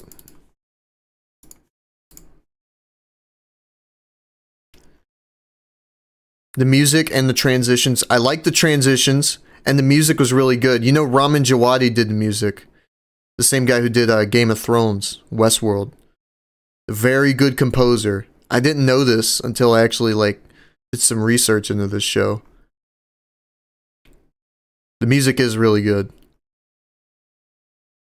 Yeah, right here. But listen, this show has some fucking retarded stuff. Right? Can I show this? If it's a YouTube clip, maybe I can show it.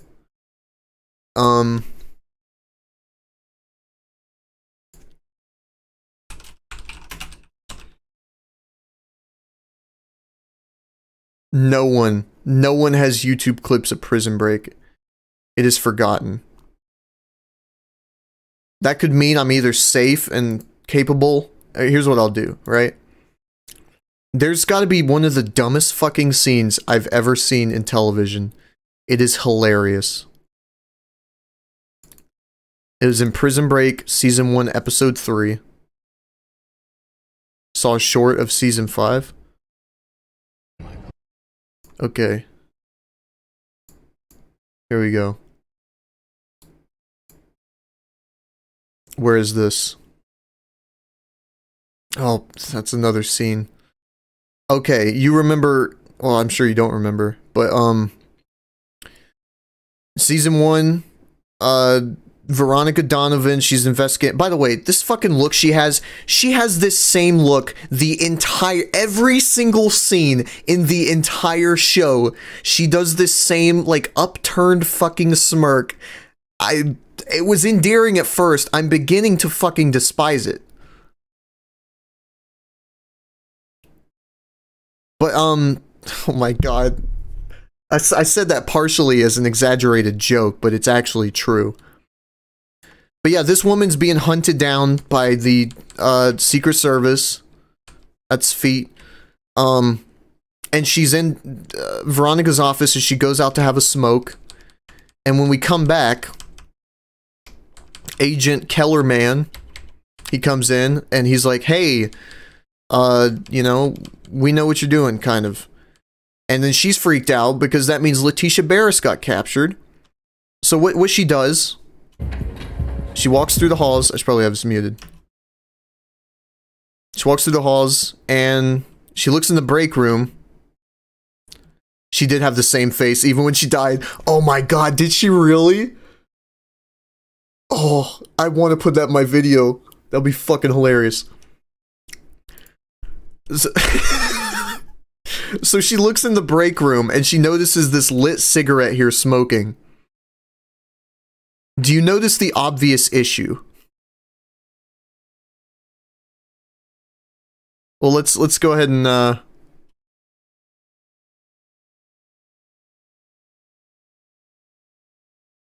do you notice the issue here? I can spot at least 20.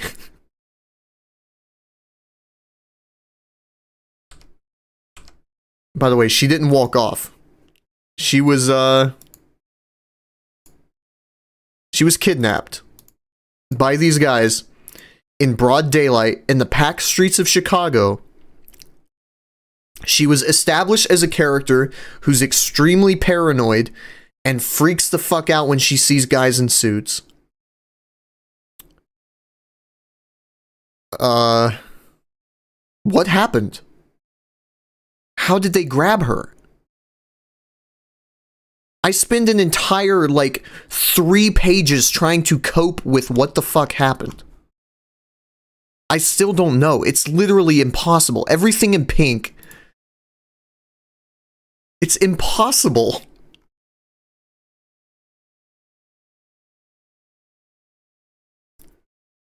Yeah, this show, listen, it has its redeeming moments, but, like, it's got a lot of issues. Anyway, I guess I should change the title of the stream.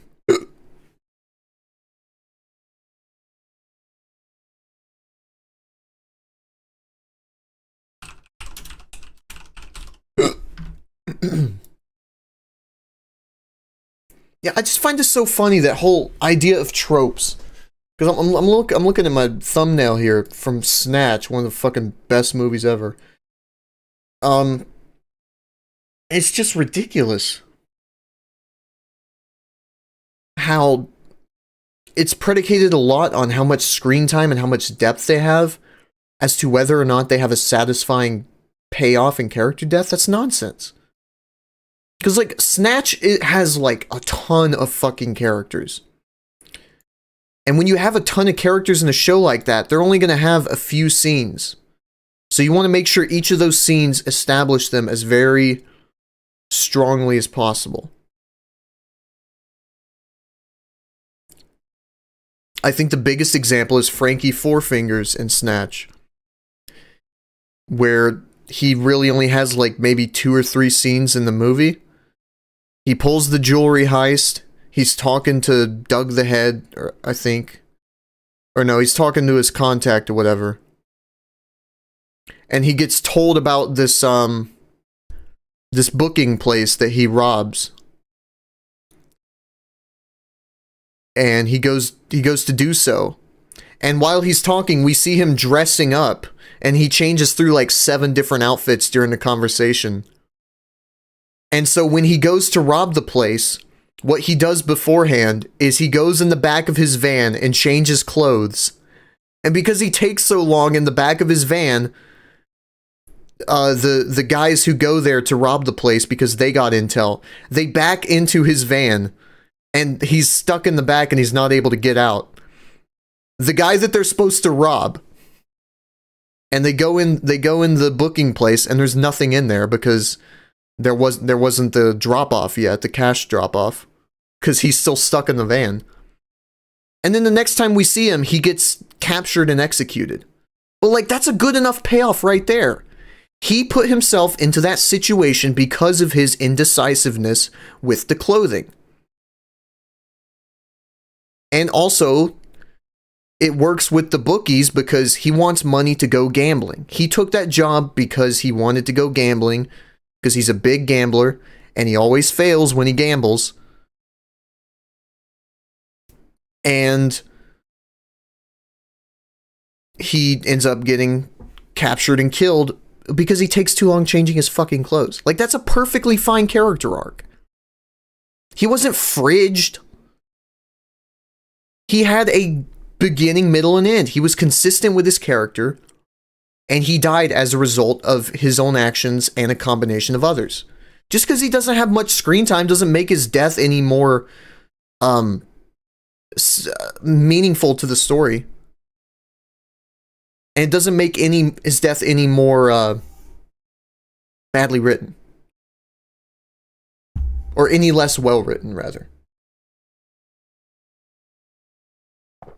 By the way, you should watch that movie. That movie is fucking hilarious. Here's what I need to do real quick. That's Prison Break. Prison Break gone. I need to take a break real quick. I gotta use the bathroom really bad. I'll put on one licensed song. I'm a bit of a gambler myself. If this song gets the stream taken down, which movie? Snatch.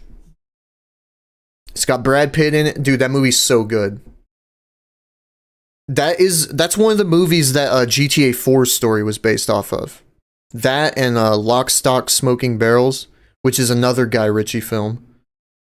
Yeah, Snatch is fucking amazing. And then, I think Brothers was like a Russian movie. It was also GTA 4 was based off of. Alright, I'll be back in like a minute or two. Let me put this on random. Better not be fucking Gojira. Oh good, this song isn't copyrighted. Okay. I'll be right back.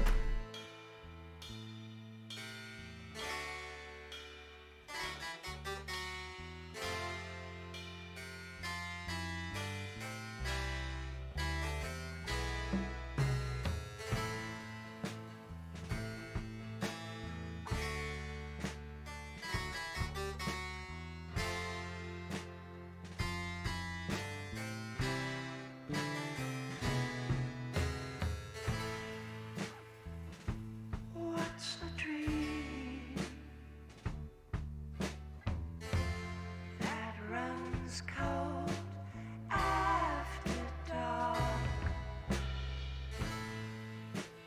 and it can recognize you anywhere, of course. The garden scene feels empty and divorced, yet it can pacify you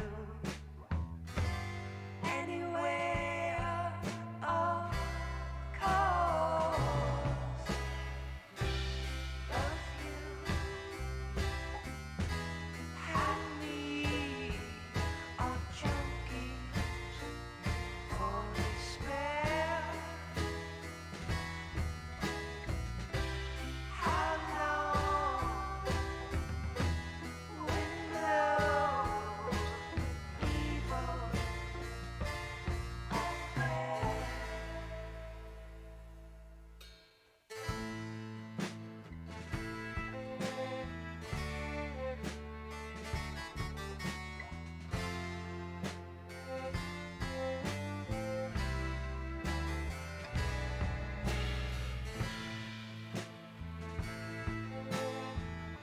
What in the fuck?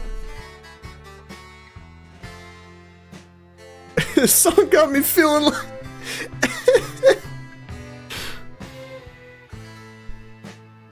Holy shit, I'm actually sweating. I'm sweating from just sitting here ranting about fucking tropes. Jesus Christ. Wow. This is what I do in my free time. Fun. I hear it drips all Okay. evening. The candle of cold Oh no, it's appearing now. and I don't think it recognizes any of the YouTube emotes. It only gets Twitches. buildings and I don't know, I might need to update it. Okay, I might have to... Well, I can let this song play out. But I am gonna have to change this.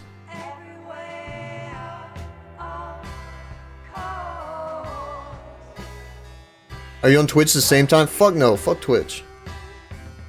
I get way more viewers on YouTube than I did on Twitch.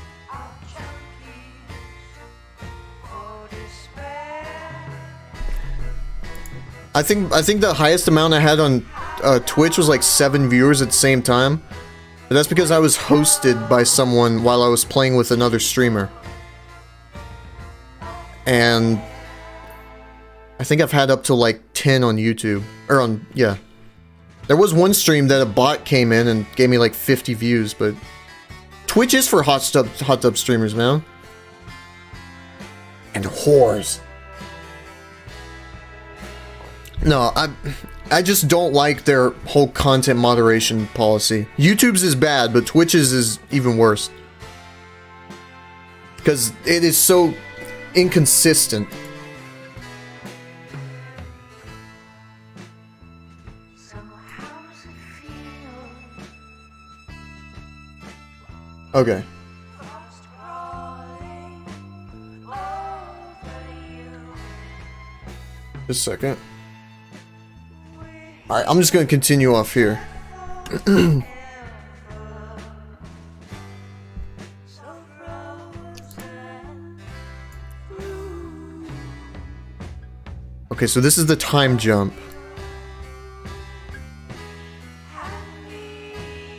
I don't really have the time frames worked out yet. For despair.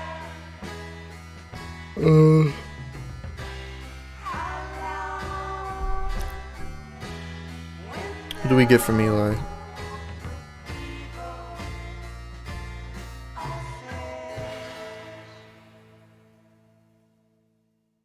Oh, that's right. Yeah, this is when we get the reveal.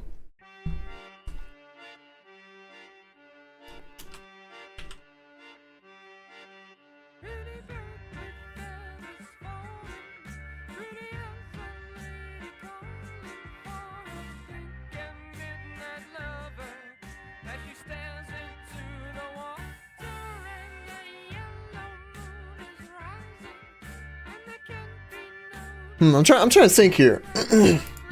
Oh, I need to pull my stream back up.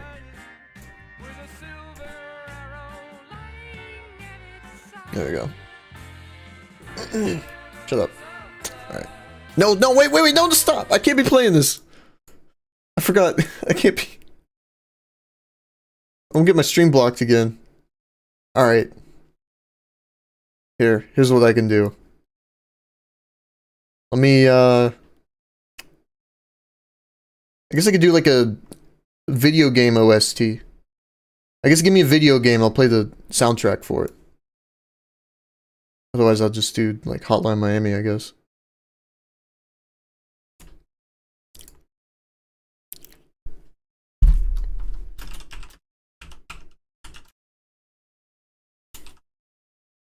God of War? Which one?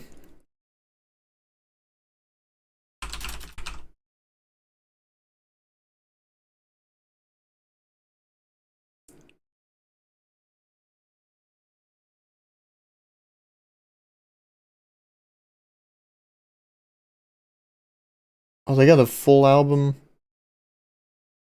Oh no, Bear McCreary did the soundtrack for Rings of Power. Oh.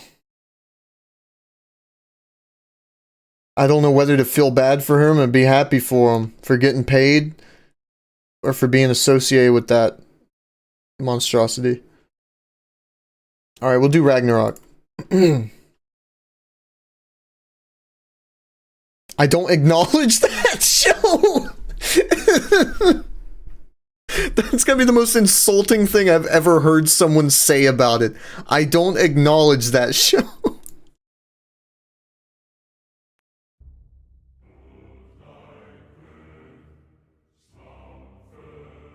Alright, this is a fucking 2-hour playlist.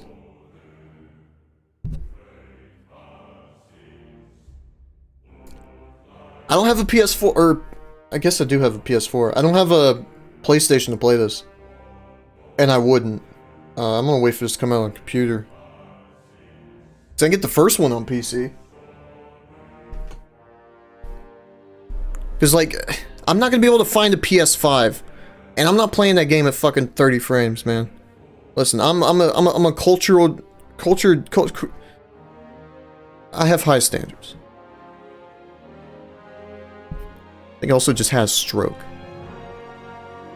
They own the PC thing, so they make PC games faster? What do you mean they own the PC thing?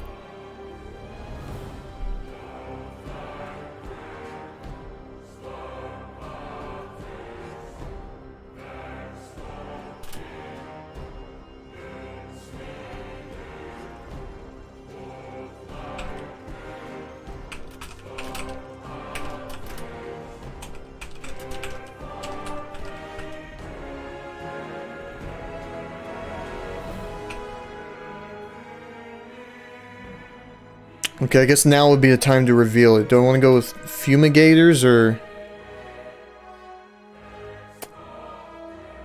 No, I can keep it fake. Sony pay monies for game studios that make PC game ports exclusively. Yeah, they do. But it isn't so much about when they can pump them out. Because they're going for a timed exclusivity. Because if they really wanted, they could just develop the two in tandem. And have it launch on PC day one. But that's Microsoft's thing. Sony, I think, is doing like 6 to 12 months. Oh, one specific studio? Let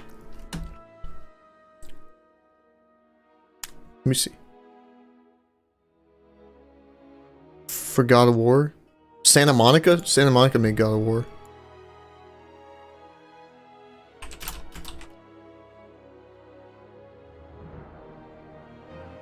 PlayStation PC LLC is the publisher, but who's the developer for these? By the way, this is still fucking overpriced. $60 for the first game just with the second game's assets. Also, I hate that they canonized the second game by calling this Part 1. What a mistake. Last of Us Part 2 is a mistake that should have never been made. It's an abortion out of womb. Well, I guess all abortions are out of womb. But... fuck, I didn't think that one through.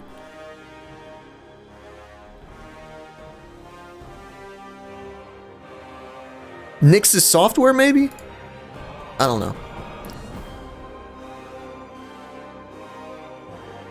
Now, a lot of these are ported over to PC by different people, though, but it seems God of War was actually done in-house by Santa Monica.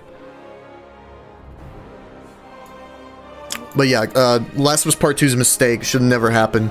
And now Neil Druckmann is writing a fucking TV show where he can actively go back and rewrite the first game.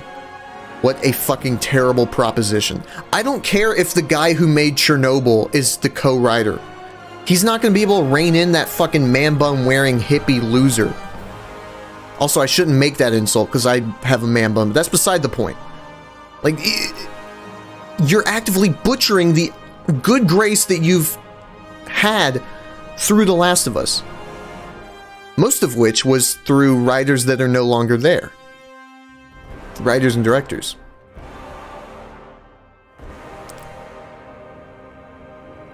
Okay. Yeah, the future for Naughty Dog looks bleak, is all I'm saying. Not so for... you accidentally saw the game and couldn't help yourself. It... That's true. It is a sore spot.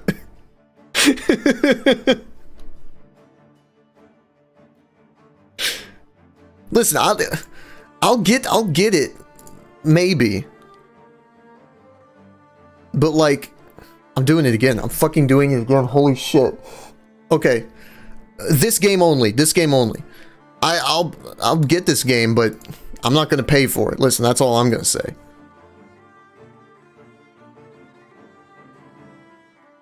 This is just the second game. What the fuck? This is just the second game with first game's.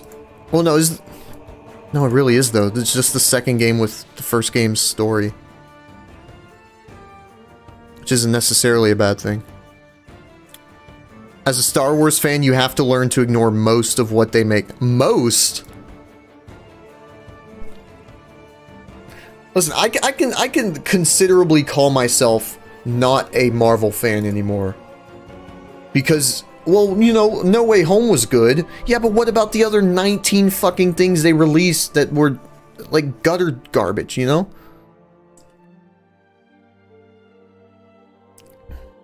Like, at a point, you just gotta be like, yeah, but, is it really worth it?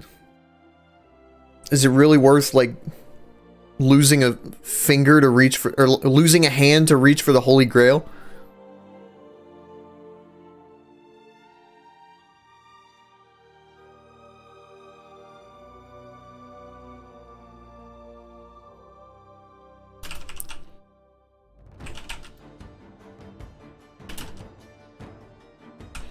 Okay,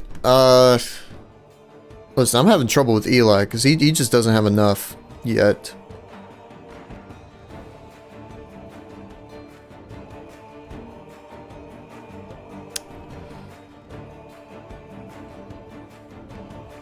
I guess here's what I should do.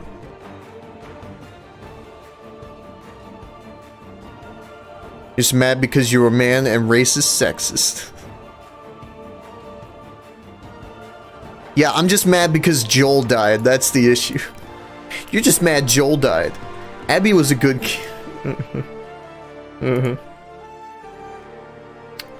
Listen, she could have been. Like, I'll acknowledge that. She had the potential to be a good character. She wasn't. And that's what's most important. But she could have been.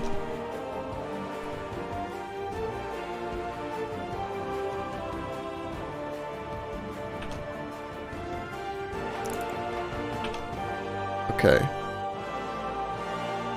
This is probably gonna be super fucking confusing when I add the chapter marks. I don't even remember how to do that.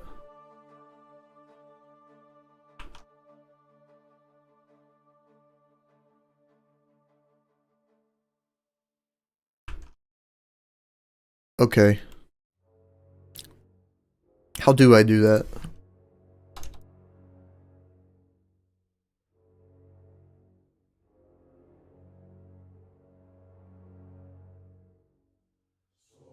I think that's it. Yes. That not really should be there, but whatever.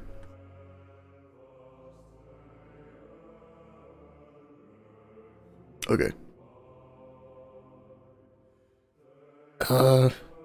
Did the music stop playing?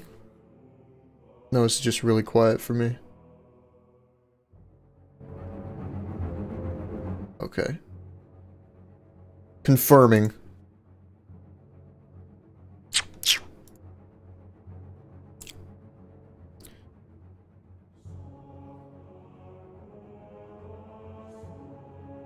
I don't know, I thought I could get in and do some writing, but nothing's coming to mind at the moment. Shit.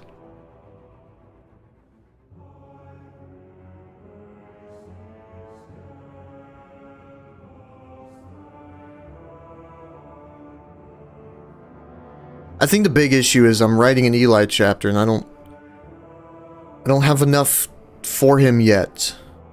I would have to go back and do more shit. Which is hard to do because I planned on doing that after the outline.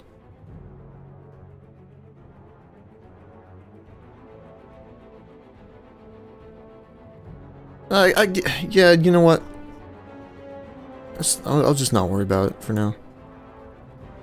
I want to get to the next big event.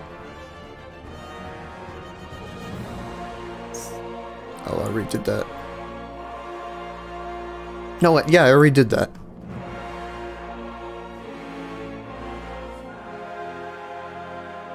Think.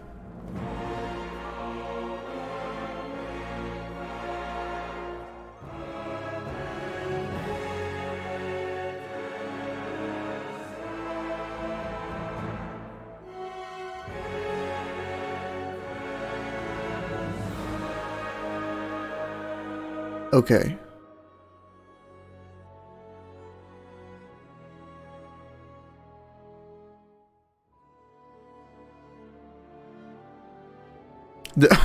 This freaks him the fuck. I didn't even noticed that.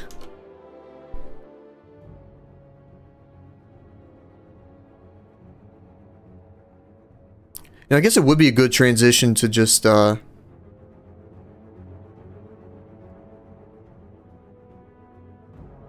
be interesting, actually. Let me try this.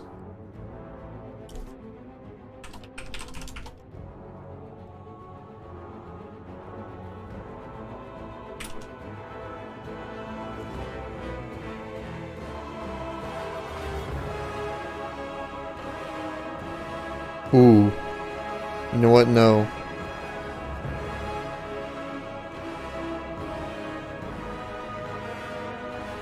I'm trying to think, how can I do this? He needs to get kidnapped somehow.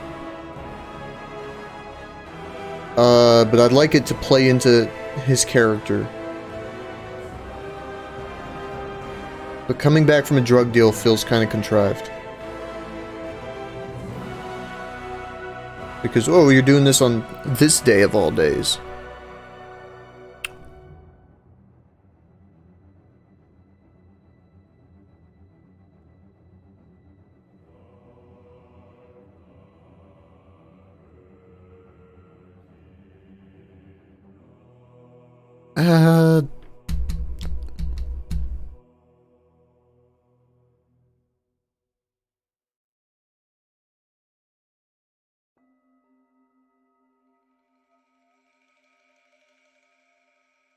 Yeah, you know what? Fuck it.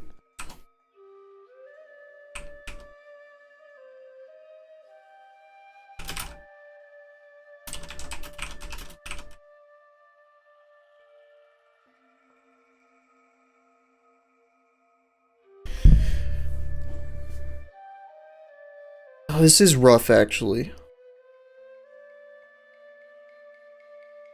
Because how do you kidnap someone? Right? That's hard to do. Like, without getting spotted or anything?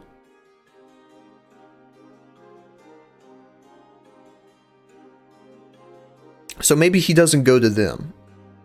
Maybe they come to him. His apartment. Or wherever he's staying. And...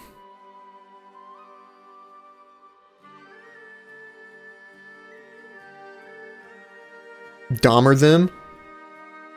What did Dahmer do? Take him out on, like, dates? Be nice but a little creepy? Oh, these guys aren't nice though. They're not like in the mindset of these guys. They think this dude just framed the mayor that they had. Like the corrupt mayor that they had running for mayor. They think this guy just fucked their election. So they're not going to be happy about it.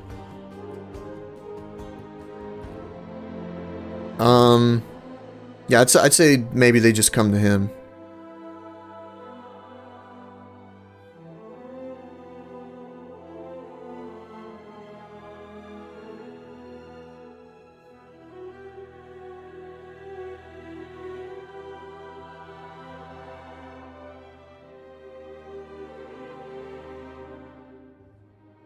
Okay, yeah.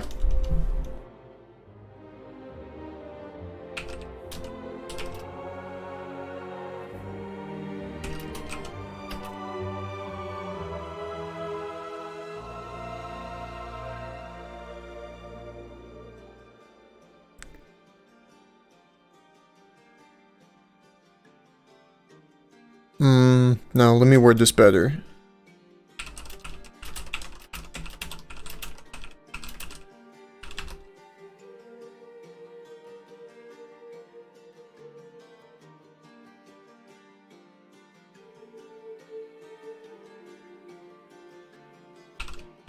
Why not? He immediately begins drinking.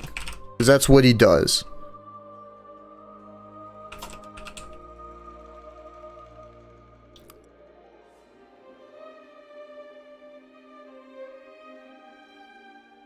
Wait, no, actually, this could be a good character moment.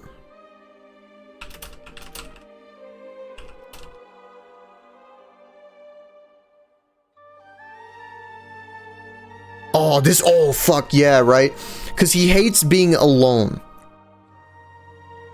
with his own thoughts. He always has to keep himself occupied because he's carrying a lot of guilt. So this could actually be a good way of doing things, right? Sits down on the couch.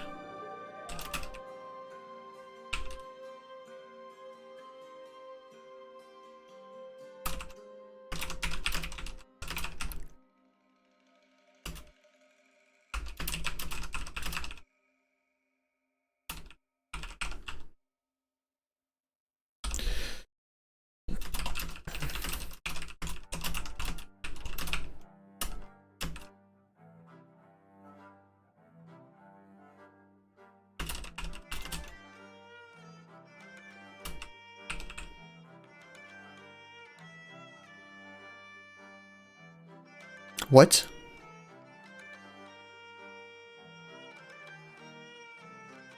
You think this is correct? He can't be alone with his thoughts. Not only that, but he turns on the TV and this sounds like a fucking like 4-year-old wrote that. Yeah, I know it's the same thing. This isn't literary perfection. Dude, I'm about to fucking uninstall this add-on. Language Tools Basic. Yeah, no wonder they call it fucking basic. I wrote the programming by a... I'm not gonna say that. I'm not gonna say it. It's on YouTube. No, I could say retard. Yeah, they had a fucking retard write their programming. Maybe they had Trope Talks deal with their literary analysis.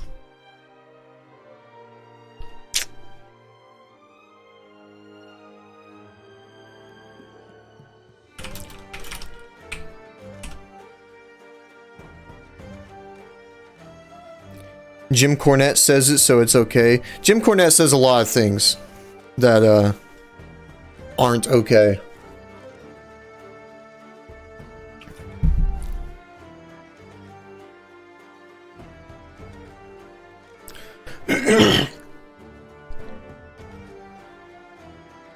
After what is nearing an hour. Oh, and this can further motivate Devon to keep his door locked.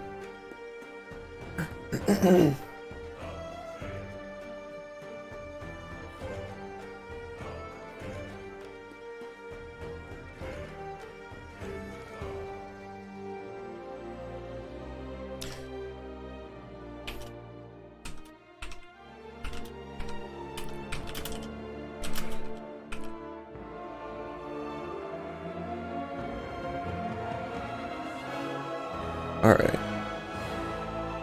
So what's the situation, right? He needs to be branded in some way, but how do you get branded? In your own house. With neighbors, right? That's the issue. Because they brand him.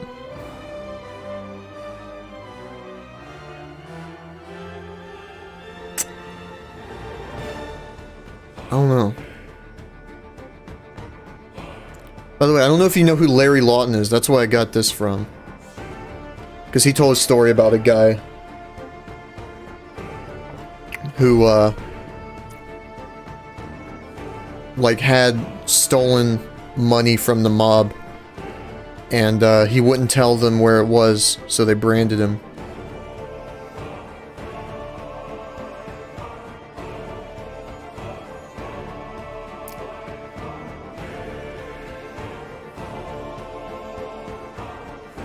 Although this one's going to be a little bit different. Because he's going to get branded regardless. Because he... Basically, the reason why they break into his house is because he stole from them earlier. And they figured out, like, hey, I know... This guy slipped up. I know who he is. But I'm not going to report it to law enforcement. Because... we could use this somehow. So later on, whenever the whole thing goes south with the mayoral shit, Peyton gets caught in the crossfire. And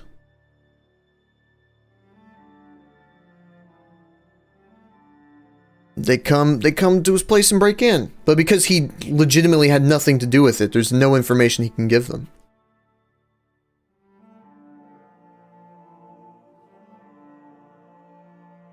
Like here, where is it? Yeah.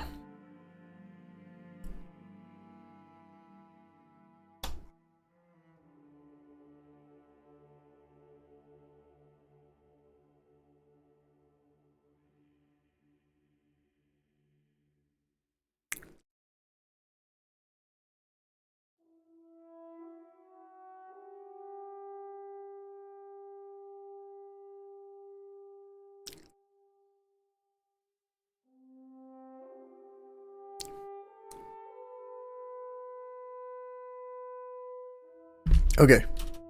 This dialogue's gonna be really fun. Because Peyton is such a fucking asshole. even when he's, like, about to be killed, potentially.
How long does it take for like a brand to heal?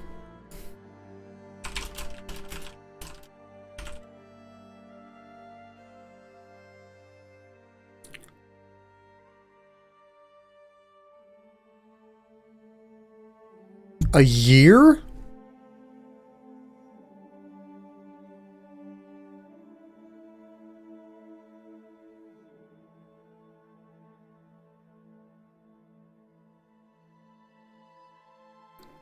What the fuck?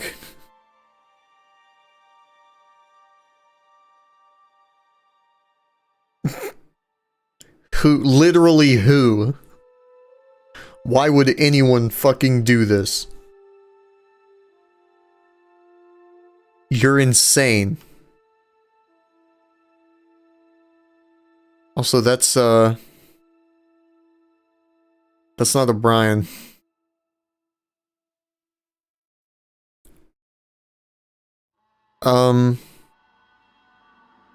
Yeah, I get it. People were branded.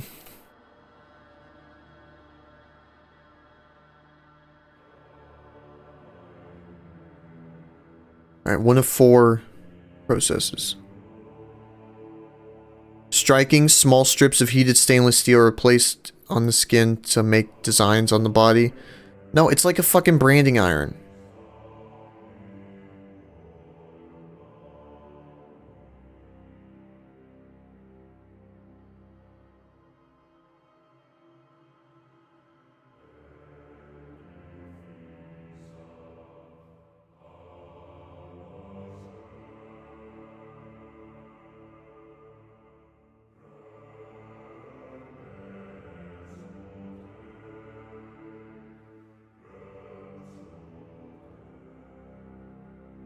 Hmm.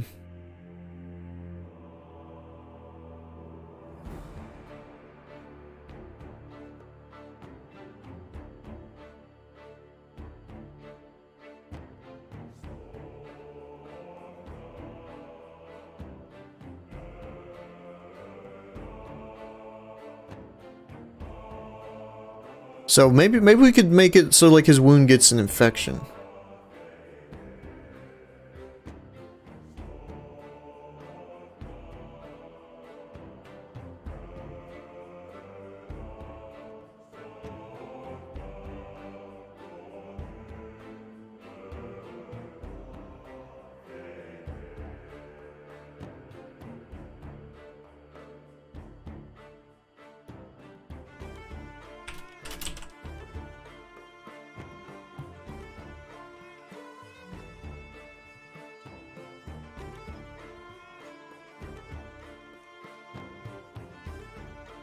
Didn't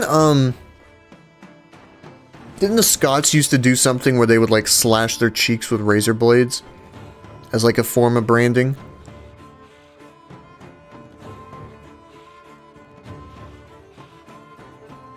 That's fucking gross, man. Why would anyone do that? I mean, they're gangsters, but you know, ouch.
I can probably do chest instead. Chest. Didn't Steve-O get branded? Isn't that something he did?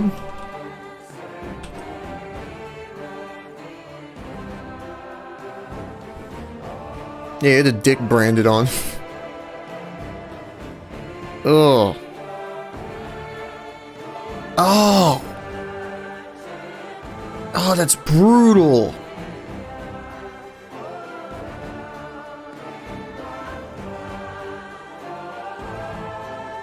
What a son of a bitch, man. Who would do that?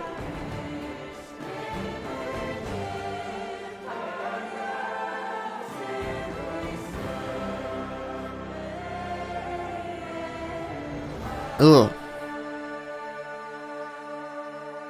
Okay. Can't show that on YouTube.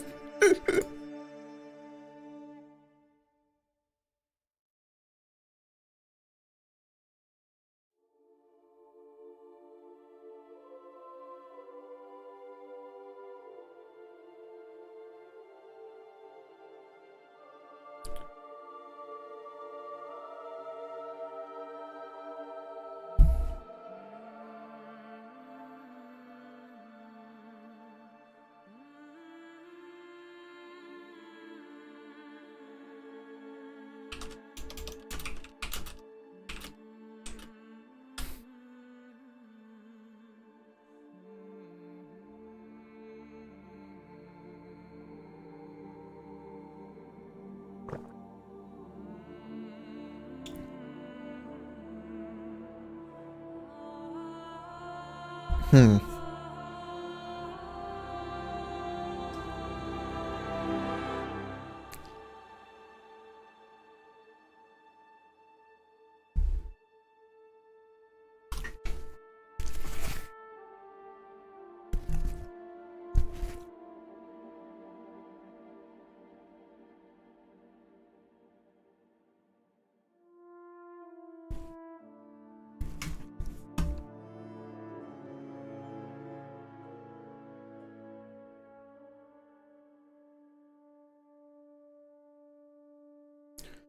Alright.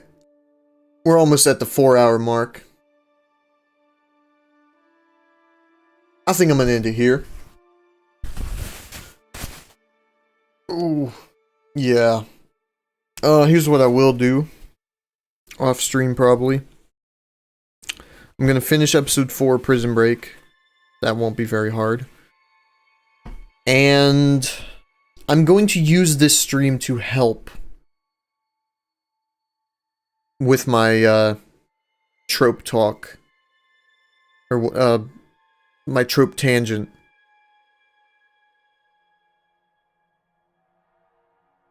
So that's what I'm gonna do.